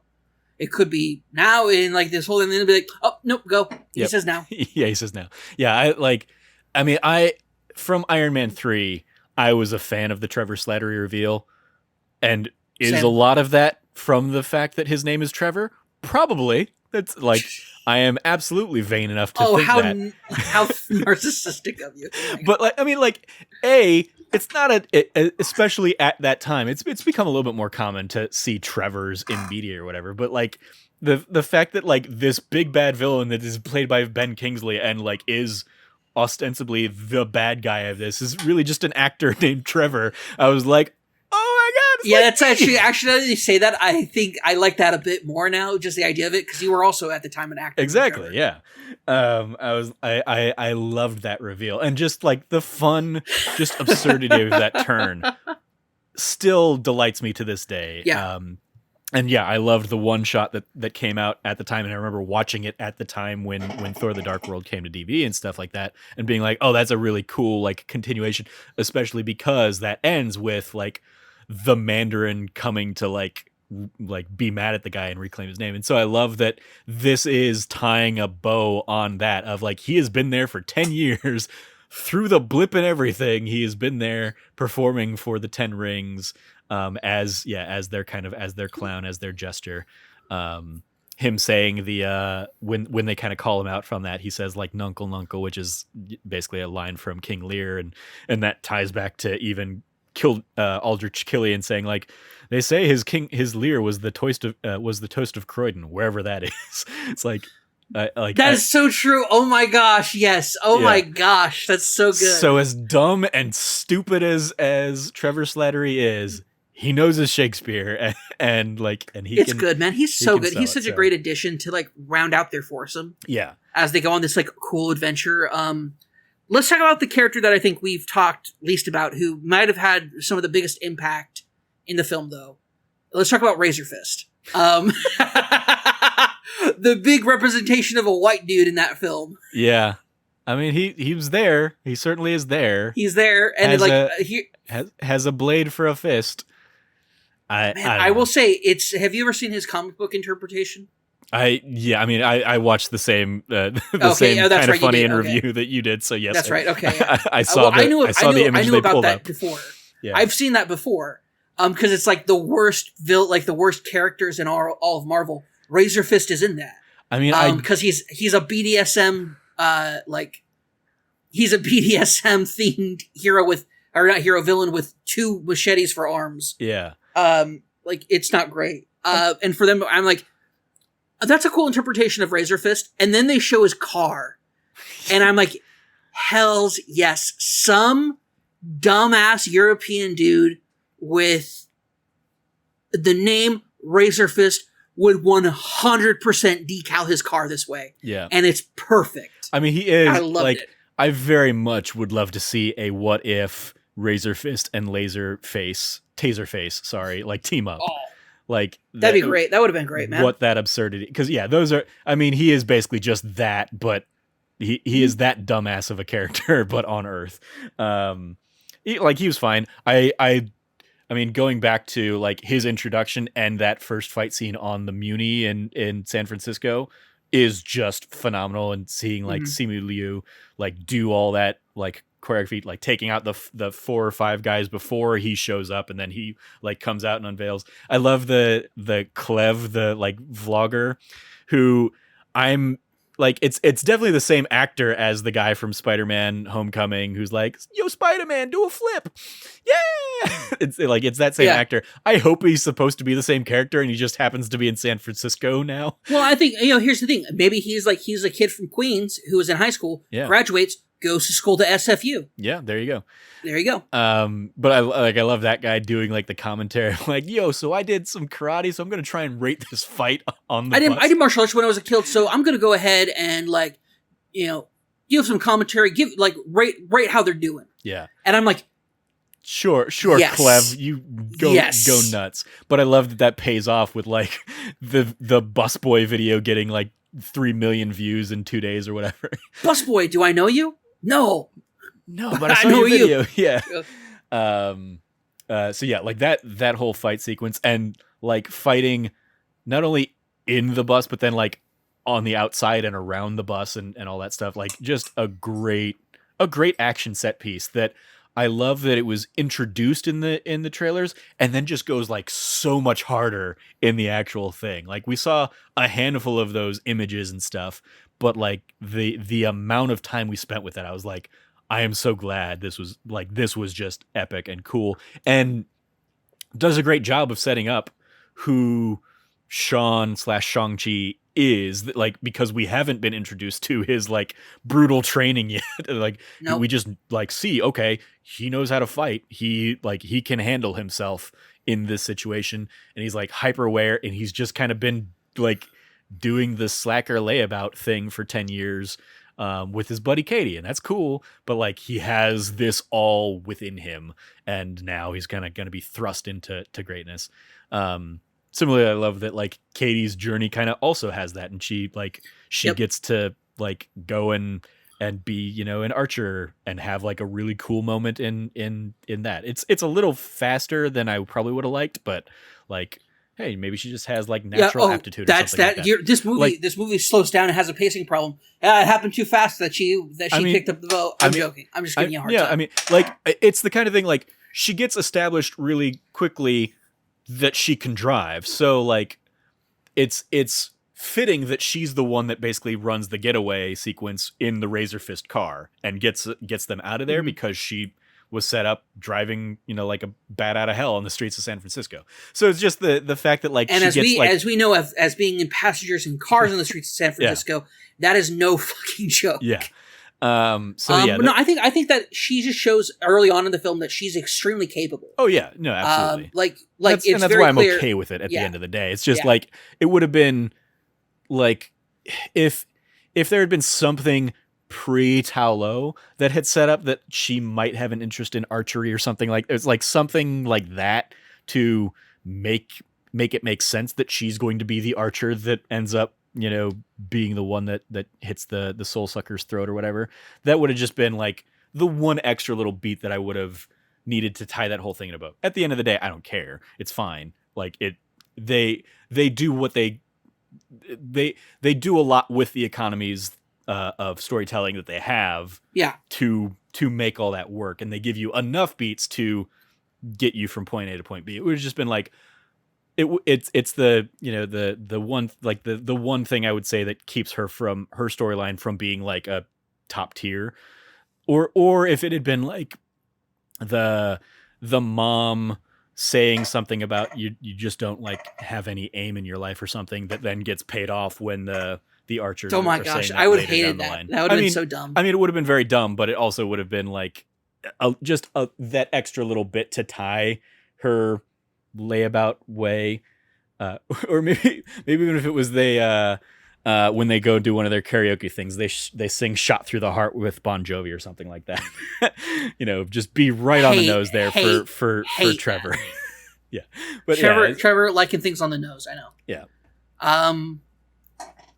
I know. I really think that this film does so much. I said it earlier when I said this movie is a a family drama, a legendary martial arts film, on top of also having these wonderful like Lord of the Rings moments. I really want to give a massive shout out to how subtle and like not like I did. So I've seen trailers and stuff.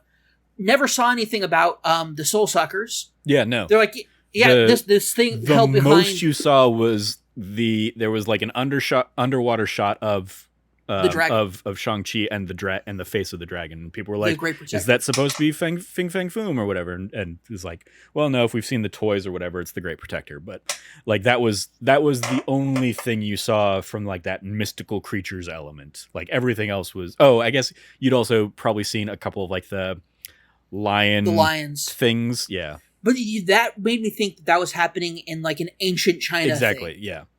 Because it fit with the aesthetic that they show us at the beginning of Wu when he's back, when he's doing his conquering. Yeah. The 10 rings. It fits that aesthetic. So I thought it was going to be like that.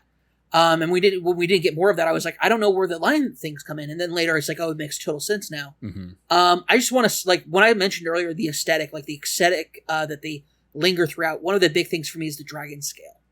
Mm-hmm. The dragon scale being what they build around their weapons, what they do with it. But I think what the most impressive thing for me was the seal, like the wall, is made of dragon scales. Yeah. So they made a dragon scale wall to seal these things behind, and the fantastical nature of, you're going to go through that waterfall. They go through the waterfall, and it leads them to a portal that takes them to another another place in the multiverse. And it's like, Ta Lo is not just a like a place, like a hidden village. It is a different plane of existence. Mm-hmm. And it is awesome on so many levels. And I loved like all the creatures, whether it's the phoenixes that he goes, they're old mates of Morris's. More Morris's, the different creatures, that whether it's the kitsune or that's the Japanese term, but the multi-tailed fox. Yeah, I'm trying to scroll through. I looked them up in like one of the Easter egg breakdowns or whatever, because even the things that you just said were phoenixes aren't phoenixes. They're like commonly confused for phoenixes or whatever. And cool. That was what Nice. I had seen earlier. So I'm trying to see if I can. We have the unicorn-like Qilin. The horned creature with the body of a deer and the tail of an ox. Qilin, also known as, for people who are wondering, it's also known as the Kirin in Japan. So it's the same creature spelled a bit differently because of cultures in the ocean separating them. But Feng Wang is the immortal bird, sometimes incorrectly called the Chinese phoenix, another auspicious creature. That's right, because a phoenix is a Greek creature. Yeah. The Feng Wang is the Chinese firebird. The Hulijing, being the mythical nine-tailed fox, which I saw that, I was like, they got Alolan Ninetails, neat. That's what it freaking looks like. Tell me I'm wrong. You're not wrong, Trevor. You're not wrong, but that's because the Alolan Ninetails is literally based on that thing. I get that. No, I absolutely get that. The Ninetails in general was based off of the idea of the multi-tailed fox creature from Asian mythology. But no, I loved it. The Shishi, the guardian lions. Shishi, sometimes called foo dogs. The Longma, the legendary winged horse with dragon scales. And Trevor Slattery's Morris, the Dijiang, or Dijiang, often seen to represent cosmic confusion. So it makes sense that the Dijiang would associate itself with Trevor. Is 100%. What Screen Rant has written out here. Yeah, I thought like all those were cool and fantastical, and I love that they were Chinese mythological creatures, and then obviously the dragons, of course, or the Great Protector dragon, and then the Soul Sucker that also seemed very dragon-like in origin. It was like, if you were to ask me what's a great example of like what you would consider like an eldritch dragon, I would say that 100% is. Yeah.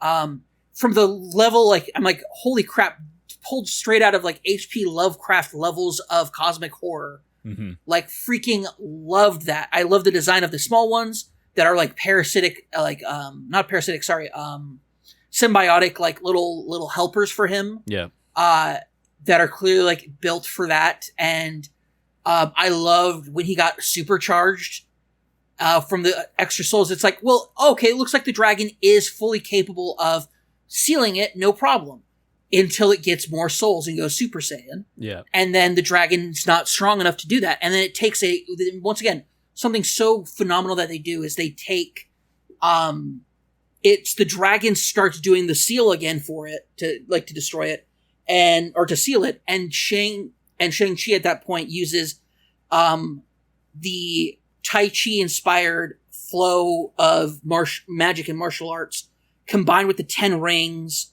in just the coolest fucking sequence to finish somebody off in a Marvel movie that we've ever had, outside of the I Am Iron Man snap. Mm-hmm. This goes like right under that for me. Just this beautiful movement of that with the 10 rings inside of it, like twirling and spinning, and just it's so damn good. Everything about the spirituality and the mythic elements of this film take it to that next level for me that just make it such a phenomenal film. I'm wholeheartedly love this film. I probably will see it in the next week or two to try to after the excitement's kind of died down for me, where do I really do rank it? Because for me, this ranks super high in my MCU rankings now. Yeah.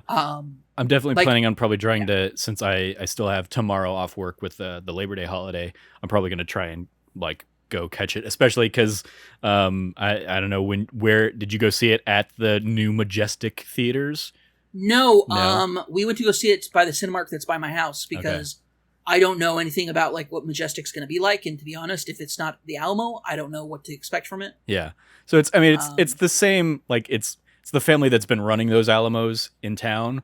It's just they've stopped paying the Alamo licensing fee or whatever. So they're still trying to do the same. I'm probably going to go and try and catch it tomorrow to see kind of what their stuff looks. I mean, their menu has also changed slightly, but they also still have a lot of the same items from the old Alamo menu. But yeah, that was a thing that changed here in the last week, as our Alamo draft houses are no more in Phoenix, and all three of the locations that we had out here, Chandler, Gilbert, and Tempe, the one that Cameron and I went to most frequently, are now rebranded The Majestic.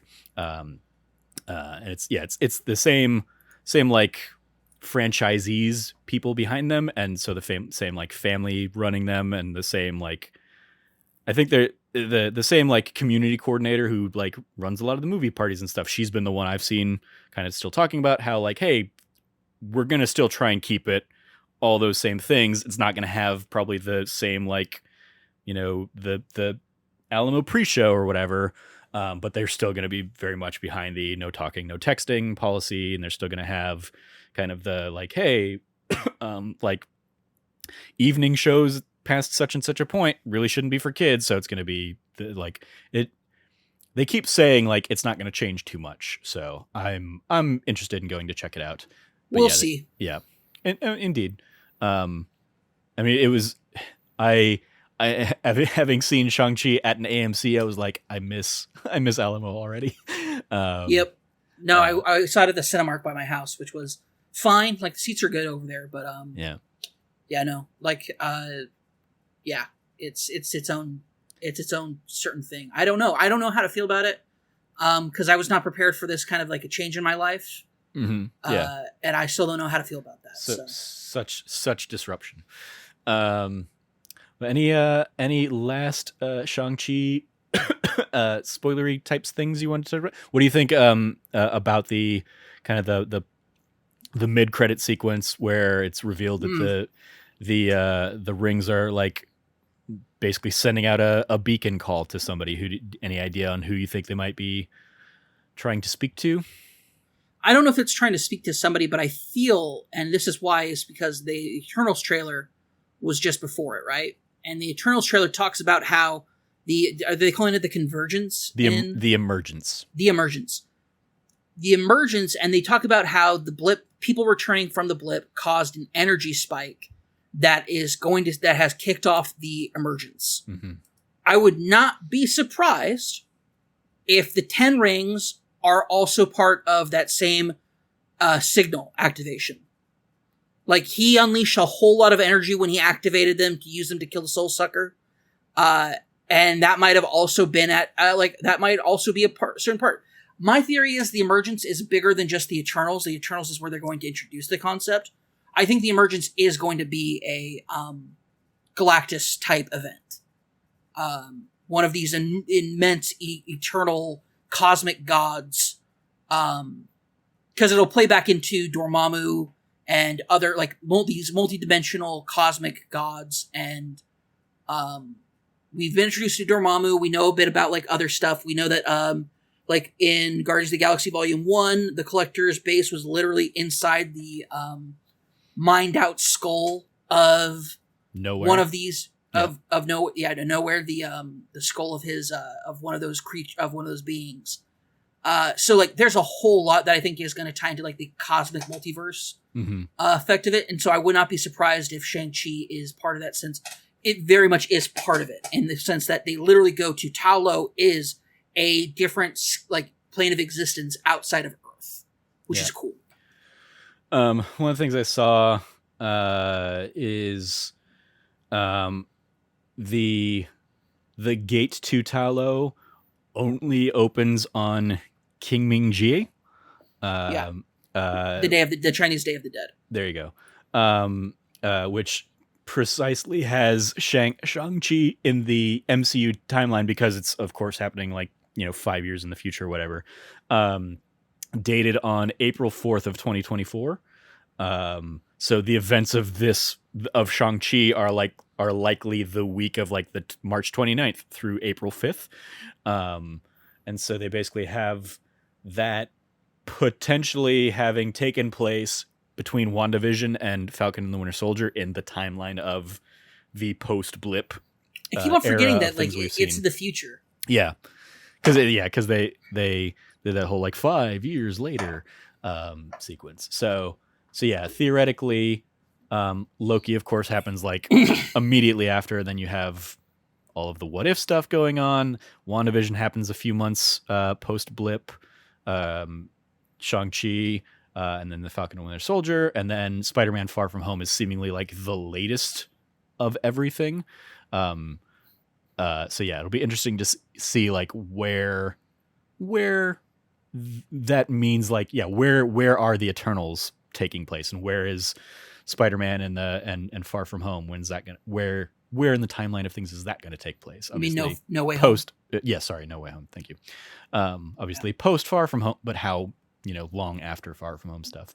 But anyway, yeah, I'm very much excited to see where it goes. I loved the little cameo of Captain Marvel, who of course we will also see in The Marvels, that film featuring... Oh my gosh.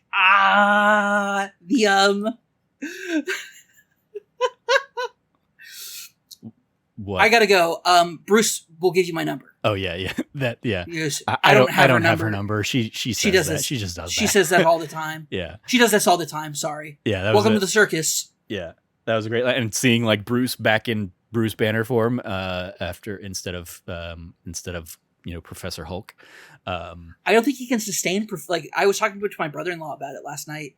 I don't know if you can sustain Professor Hulk, like that level of control. Because his arm is still in the sling. Right, yeah. So, like, his arm's still busted up pretty royally. Yeah. Considering the fact that he survived snapping, which is something that Tony could not. Yeah. Yeah. Yeah, it'll be interesting. I mean, it's, like, that sequence just has a whole bunch of, like, ooh, like, where is Captain Marvel off to? Where, like, why is Bruce looking like Bruce now? And yeah, Wong saying like we don't have any, like we have no record of this in our codex of mystical artifacts, which means it predates the first Ancient, who started the Magic Society. Yeah. So yeah, lots of fun potential future threads to continue to see in the Marvel Cinematic Universe, and more than anything, I want them to release like the full versions of all the karaoke bits that they did in this movie, including Wong's, because I love that Hotel California. as a little button as well. Um, Now you guys should rest up. You guys should rest up because like you're in for like this. Like once things start going off, they don't stop. We could do that, or cut to Hotel California perfection. Yeah. Loved it. Like so, like. This film balances humor and action and drama in just like the absolute best ways possible. Yeah. And I absolutely adore it for that. Yeah. And Wong being also Wong in the Abomination, just being like he breaks the Abomination out of the rig or the raft. Yeah. The raft. Yeah. He breaks them out of the raft to go do like a fight so they can get paid, and then takes them back home after. So good. Seemingly rigged fights because he talks about like when you're going to pull your punches or whatever. Yeah. I love that a little bit. I also loved, and obviously you saw the kind of funny thing. So you heard them talk about it as well. But the fact that you have a Black Widow and an extremist soldier kind of also there in one of the fight pits is just, I don't know what either of those are, but okay. Oh, I mean, you know what a Black Widow is. Yeah. Even if you didn't watch Black Widow, and extremist soldiers were the basically the baddies from Iron Man 3. Oh, that's right. Okay, yeah, okay. Yeah, the guys who can regrow their arms and turn into fiery things and whatnot, like the Aldrich Killian goons of that movie. Yeah.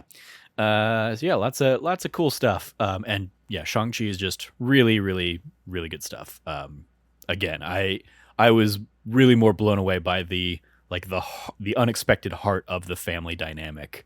I just expected it to be like father versus son, time, it's because it's not like that's, out of the norm for Marvel. Like there's clearly certainly not, no. Father daddy issues in the Marvel universe. But I appreciated this was a different approach and a more layered and nuanced approach to said daddy issues. Well, I think that is gonna do it for this episode of That Nerdy Site Show. Thank you, Cam, for sitting down, letting me talk about Disneyland stuff, and then also just a whole bunch of Shang-Chi. You can follow Cameron at Rev Cabot. Anything you want to give a shout out to there, Cam? Yeah. I should probably tell you, I finally started the first episode of Falcon and Winter Soldier. Okay. Got about halfway through it before I got interrupted. So I'll be making my way back to it because I really enjoyed what I was seeing from it. So there's that. Yeah, other than basically what we've been doing here, I just want to give a massive shout out to That D Plus show. We just wrapped up Summer of Star Wars. Last week was the first time in a very long time that we had a non-Star Wars related. Although I guess it was still technically Star Wars. Still had a little bit of Star Wars in it with the Star Tours episode of Behind the Attraction, but yeah. Yeah. I will say that when it comes to what we do for Summer of Star Wars, I still think it's some really great peak content from us. Go check it out. It's super phenomenal. Cannot give it enough praise. We had such a great time with it. And our final rankings will probably surprise you. There you go. You can follow me at Trevor J. Starkey. I will shout out the Let's Plays that we do. I'm trying to think. I've already got the Let's Plays for this week recorded, but I've recorded them now so long ago that I forgot what they are. Yeah, I don't remember off the top of my head, so I'll have to look into that. But go check out our Let's Plays that go live every Tuesday and Thursday. I think one of them is Let's Build a Zoo that I stumbled into when Logan and I looked at our most anticipated game still to come for next year, for the rest of this year rather. And Let's Build a Zoo popped up on that list, and I was like, there's a Steam demo of this, I want to check this out. And it's just a cool little basically zoo simulator thing. But most recently the series I did on that side was me playing through Hades, basically to see how soon I could get a clear. Took run 9 was where I finally got my first clear against Hades in the God mode version of that game. So go check out that 9-part mini-series of Let's Plays in our YouTube playlists, youtube.com/thatnerdysite. Or just check out any of our Let's Plays that go live every Tuesday and Thursday on YouTube. So yeah. You can follow all of us over at That Nerdy Site or go to thatnerdysite.com for all the latest content from us. Once again, if you liked what you heard, please rate, review, like, subscribe, maybe even consider supporting us on Patreon at patreon.com/thatnerdysite, where every patron gets early access to a monthly bonus episode of this very show.